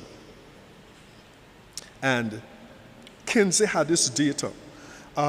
Kinsey said, it says his most notorious subject, interviewed in 1944, was a sexual omnivore. What's a sexual omnivore? A person who has sex with everything, including dead people. It says his history was one of sexual encounters with men, women, boys, girls, animals, and family members. It took 17 hours to interview the sexual omnivore. Kinsey interviewed a man like that and compiled that into his database to help to drive the sexual revolution. The sexual revolution is what has created the LGBTQ. So when we talk about changing the Constitution, you got to understand what you're dealing with. When you're thinking about a cassia tree, any tree, you got to look at the roots. And so the roots of this thing go deep. Kinsey said that the only sexual act that is morally wrong is a sexual act that you can't conceive in your mind. I'm going into all of these detail for us to understand what we are dealing with, okay? Now, we refuse to fall into the trap of focusing on only gay so-called marriage, because what they would like us to do is say, what? Two people have the right, if they love each other, to marry. Well, and I don't know, at some point, I would like our esteemed attorney magistrate judge, maybe not tonight, to say publicly, because I brought up last time, to say publicly if he supports the marriage of 7 people at 20, because he cannot champion the marriage of 2 men because they love each other, and deny 5 people who are equally human with their desires, with their needs, with their loves, with inherent dignity, and deny 5 people the right, or 20 people the right to marry. As I said last week, that is already being done in Somerville, Massachusetts. They already have civil union status. So we are not into conjecture, a red herring. We're talking about actual realities happening as in our world. So there'll be a loss of parental rights, indoctrination of our children. When we talk about gay marriage, gay so-called marriage, you have to ask. You have to say, we will be losing our rights as parents over our children. You cannot say, don't teach my child in school about fisting, or women, or oral sex, or anal sex. England said, parents cannot object and they can't even protest. They can't protest. So parents were protesting in Birmingham outside the school. Britain says you cannot protest. Are you serious? You cannot protest. Where in the world do you have a country where people cannot gather publicly to protest their view? This is the intolerance that this legislation will bring to us as a country. Now let me just share the PowerPoint slides quick here. We're going to have girls running. My daughter wants to run. Every year I promise to train her how to run. She loves sports day. And I never have trained her. But imagine me spending weeks and months and years to train my daughter to run. And then here come some boys who say they are girls because they identify as females. And according to how it is now, they don't even have to take any hormonal changes because that is hateful. They can just say that they identify as females and they run. Here is this man. Let me go into slideshow, play from the start. Okay, so.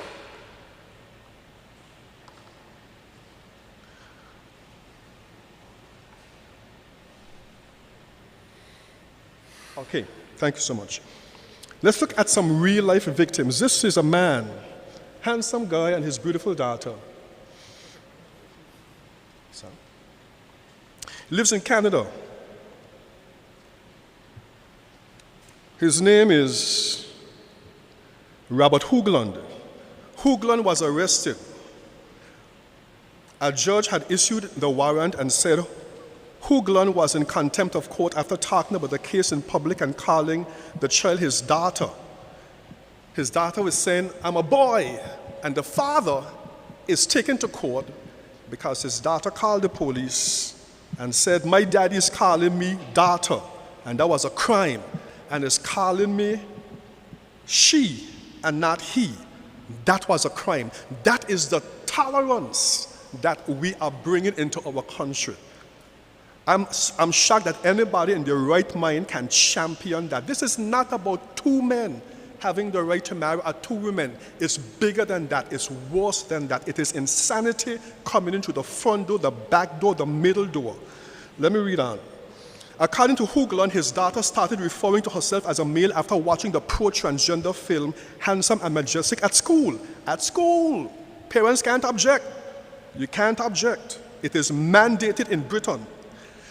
Hoogland, and in Canada too, Hoogland was aghast when his daughter accosted him and told him that she would like to enroll in the 7th grade under a male name rather than her own. Hoogland was indignant. This is a girl who's 11, 10. Was indignant of the school officials at the school for backing his daughter's demand and what to him seemed like a falsehood. He expressed his displeasure with the police, but to no avail. To his dismay, Hoogland later discovered that it was the school that started to pressure the girl to change her gender. The school counselor with whom he had met and raised his concerns about his daughter had actually made the change in the yearbook and encouraged the girl to embrace a male identity. Can you imagine an Anguilla parent having a counselor telling your daughter she's a boy. But this is what this lie is going to do. This is why I vex. And this is why I question the sanity of people who will bring such twisted stuff into our country. According to the British Columbia Sexual Orientation and Gender Identity Regulation, the child's parents were not informed of the changes. You can't give a child an aspirin in school without parental consent, but you can give a child sex change hormones without the parents knowing. That's insanity. Well, Pastor Gums, it's in the big world. Well, the big world had slavery too. I mean, slavery was the in thing. But the whole world can be wrong. It was wrong then, and it's wrong today. The school went a step further by referring to her with a male name and allowing her to use the male-only bathroom. In fact, Hoogland accused the school of socially transitioning the biologically female child on its own initiative with the input of a gender ideologue, psychologist, Dr. Wallace Wang. And here we go. Here's this man, a handsome fellow, he's a doctor. His name is Dr. MacArthur in England. He was sacked because David MacArthur told a panel he will not call a 6-foot-tall man with beards, madam. And because of that evil crime, he was fired. 36 years, a medical doctor. That's the tolerance that we are bringing to our country when we allow two men to marry. That is what they call tolerance. You have not seen intolerance. This is taking us back to Hitler's Germany. This is taking us back to Mao's China. This is taking us back to Russia under Stalin, where freedom of speech, of expression, of will, you don't stand a chance. A doctor says, I will not call a man 6 feet tall with beards, miss. And for that, fired. Here is what the panel said. A panel ruled his biblical view of what it is to be male and female incompatible with human dignity. A lack of belief in transgenderism and conscientious objection to transgenderism in our judgment are incompatible with human dignity and conflict with the fundamental rights of others, the judgment said. There are some insane judges in the UK, got a lot of them over there. Here are parents protesting in Birmingham. Look at some placards. Say no to undermining parental rights and authority. Say no to promoting of homosexuality and LGBT ways to our life and children. They were protesting. And England passed a law saying you can't protest no more. People can protest against the government. They can protest against COVID vaccine. They can protest against taxes. But you can't protest about your own children. Are you crazy? That's our mother country, and that's what they want to do here with us. This is not about two men getting the right to marry in court. This ain't about two women. It's worse than that. It's about intolerance of a totally different species. It is Hurricane Irma coming at us at a higher category. Hurricane Irma was a category 6. This is category 8, moving up to 9.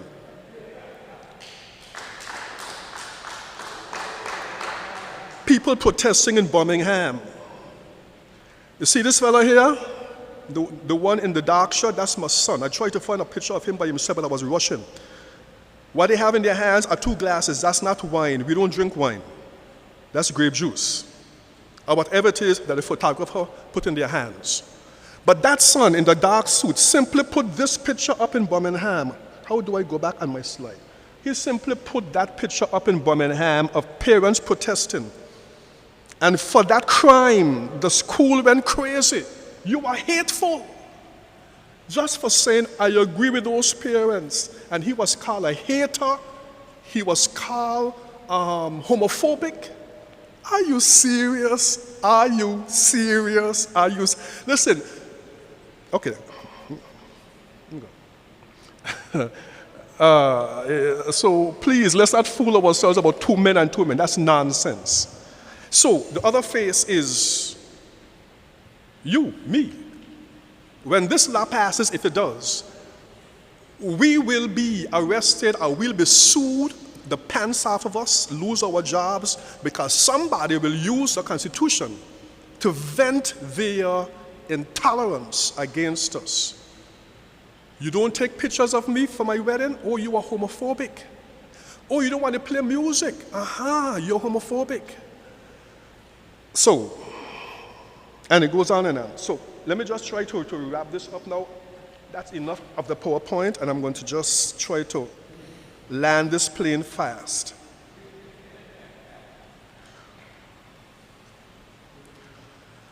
Here's what happened.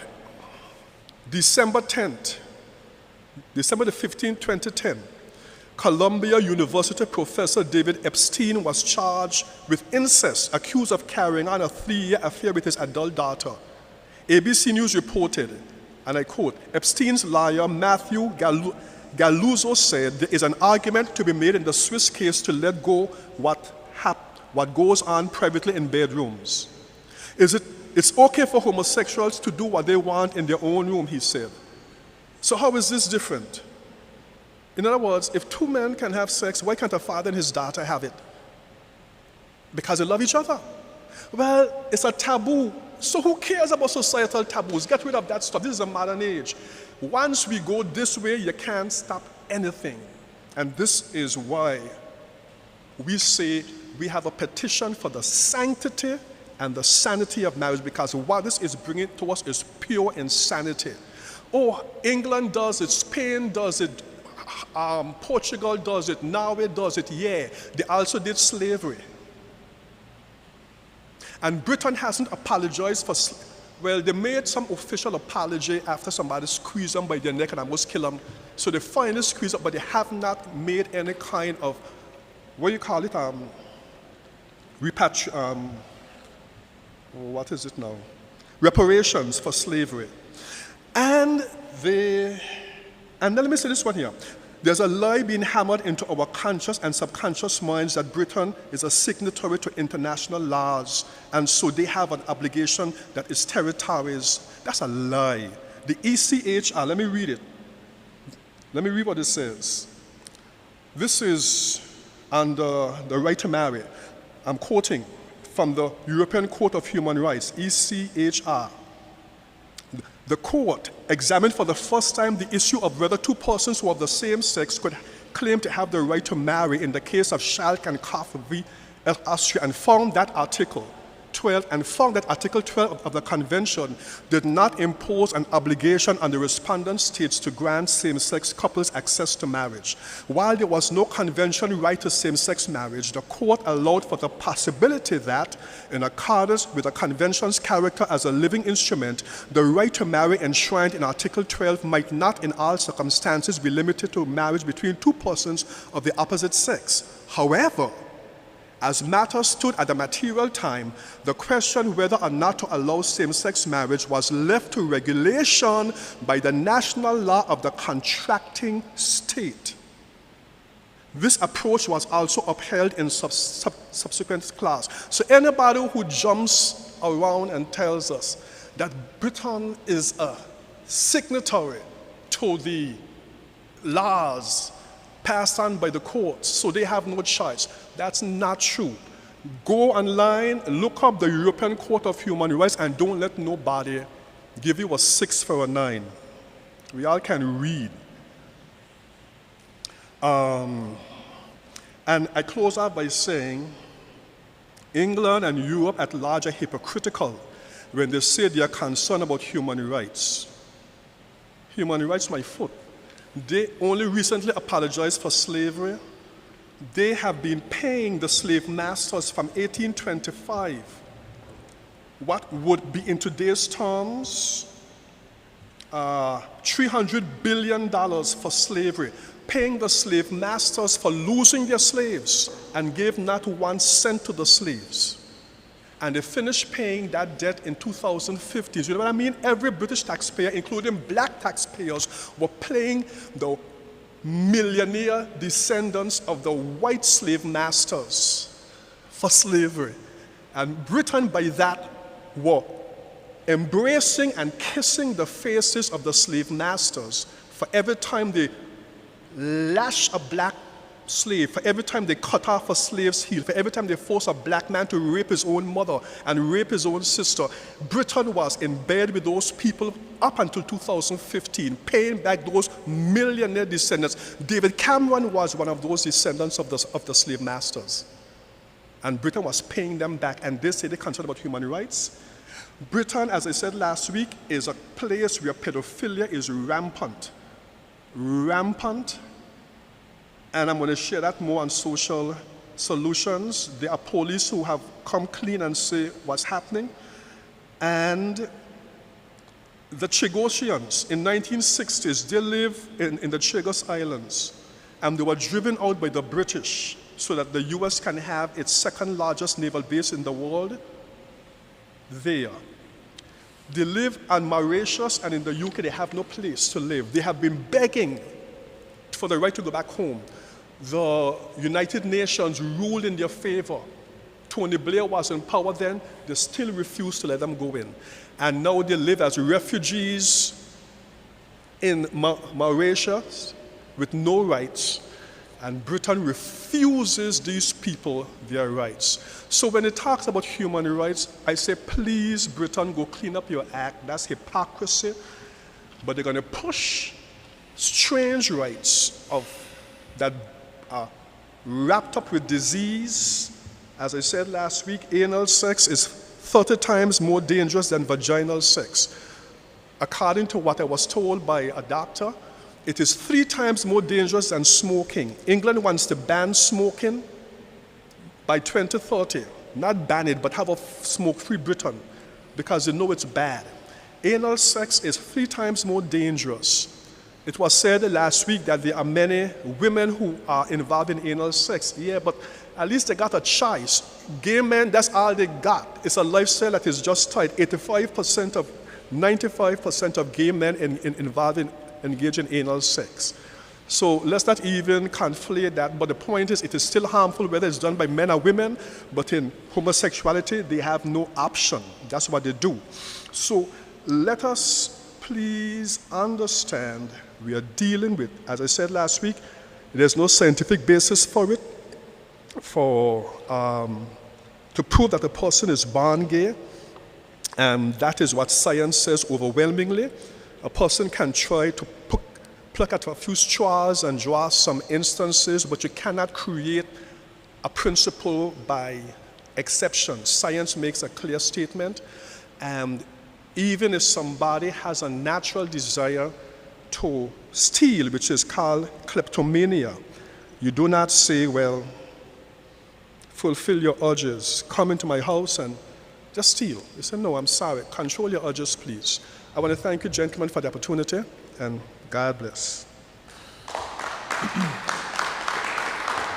Thank you, Pastor Philip. Before we do a brief vote of thanks, I think it's only fair that someone who has been with us from the very beginning of this exercise until tonight, Justice Don Mitchell, we allow you to start us a few closing words.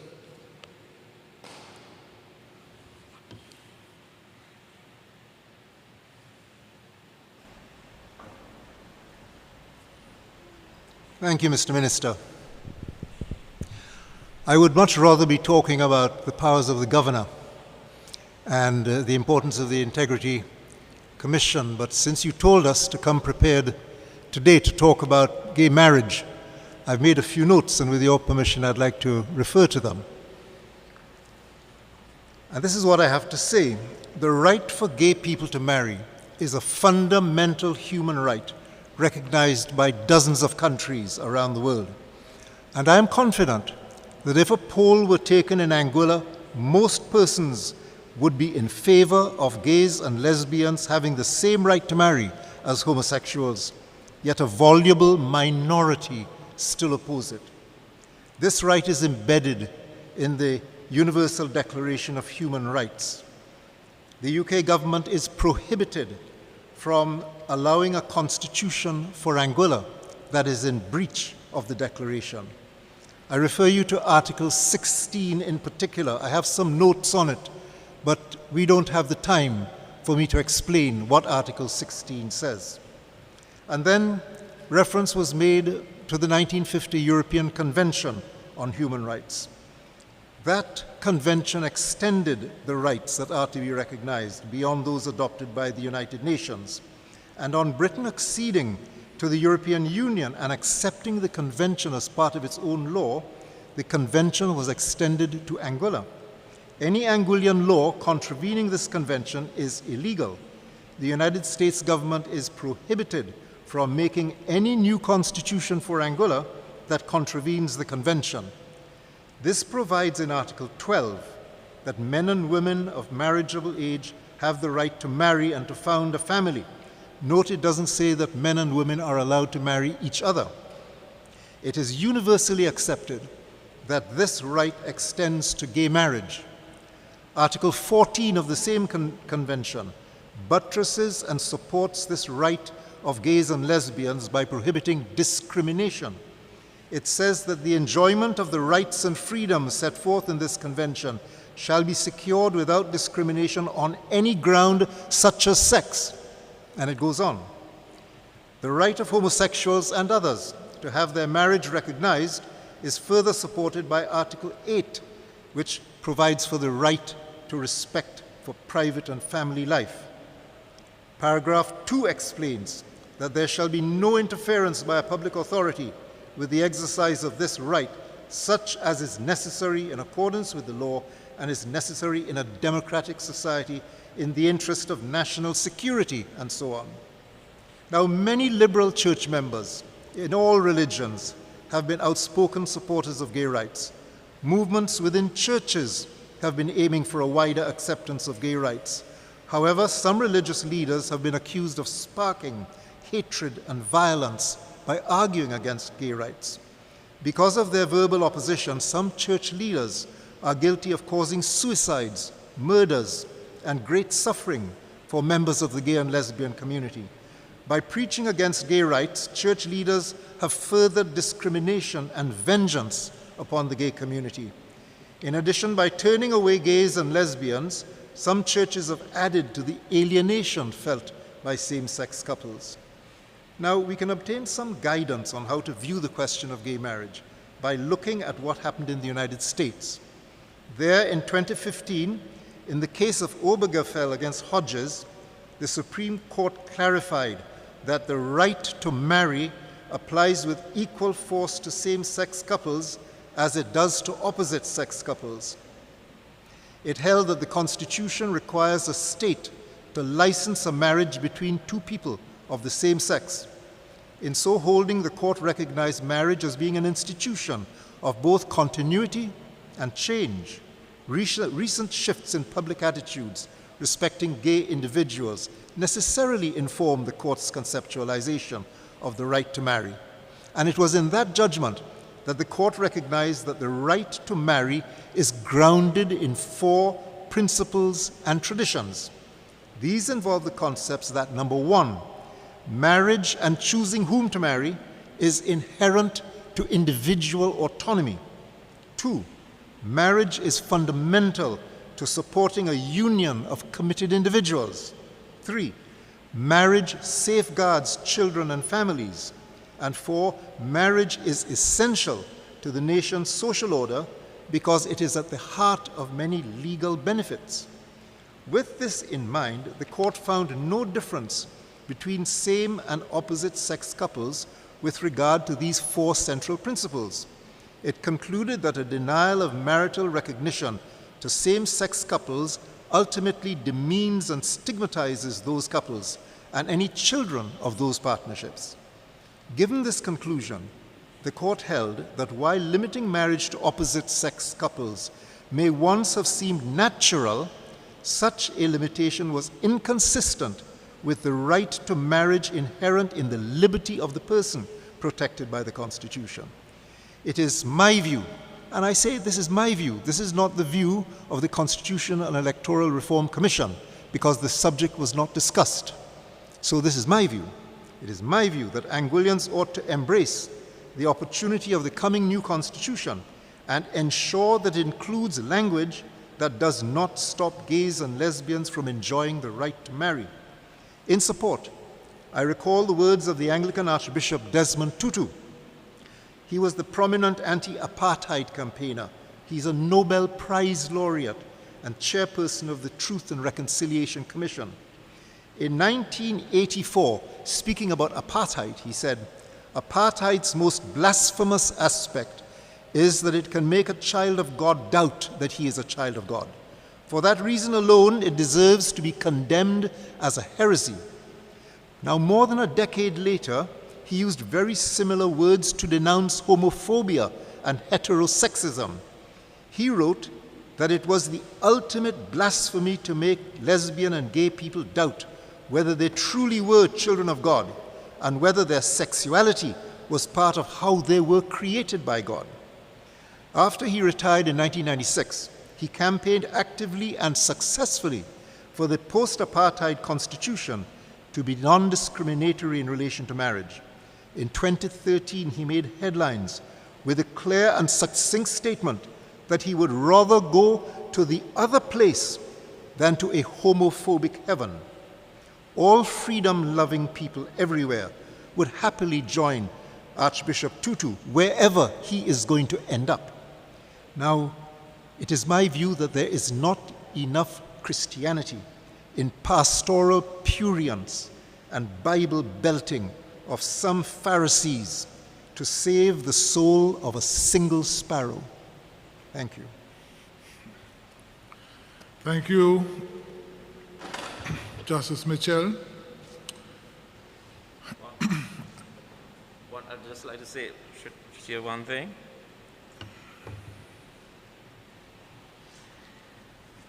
May we in Anguilla be careful of what we do. Hebrews 10:31 says, "It is a fearful thing to fall into the hands of a living God." Thank you.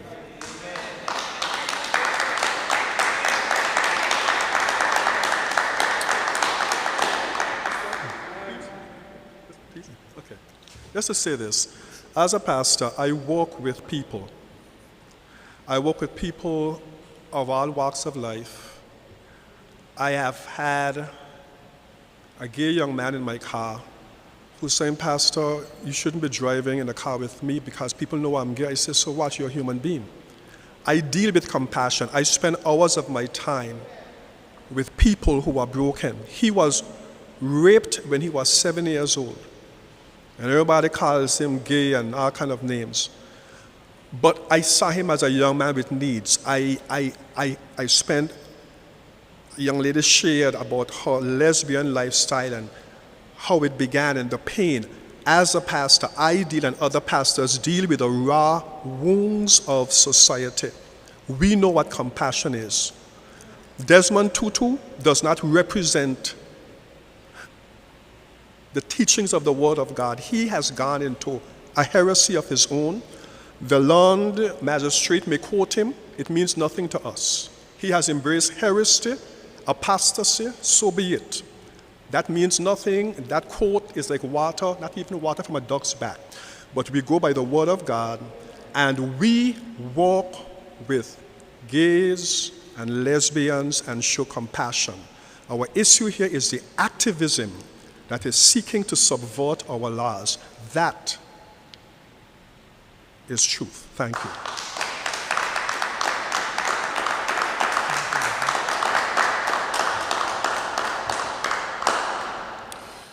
Thank you. In closing, we would like to thank the principal of the Albina Lake Lodge Comprehensive School for providing us the opportunity to use this auditorium. We are very thankful to Mr. Gilbert Fleming, GAF of Titanium Sounds and in Anguilla, and his support staff for providing us over the past couple of weeks excellent audio, visual, and streaming for our meetings. Give GAF and his staff a hand, please. Thank you. We also want to thank the Department of Information Technology, DITES, Radio Anguilla 95.5 FM, Lloyd's Live as well. I want to thank and I always call him my able and capable permanent secretary, Dr. Aidan Harrigan, for his marathon work, not only presenting this evenings, but preparing and researching for the various presentations. to my staff at Ministry of Home Affairs for organizing and facilitating these meetings. And to you, the audience tonight, this was by far the largest audience we've had over these 7 weeks. Give yourselves a hand. Thank you. And again, to all our online viewers and those who shared comments, thank you as well. We now close. We hope that you all get home safely, and we will keep you informed as to the next steps as we move forward in this process. Thanks again to Mr. Mitchell for his assistance over these weeks. Thanks to all. Good evening and safe drive home. Thank you.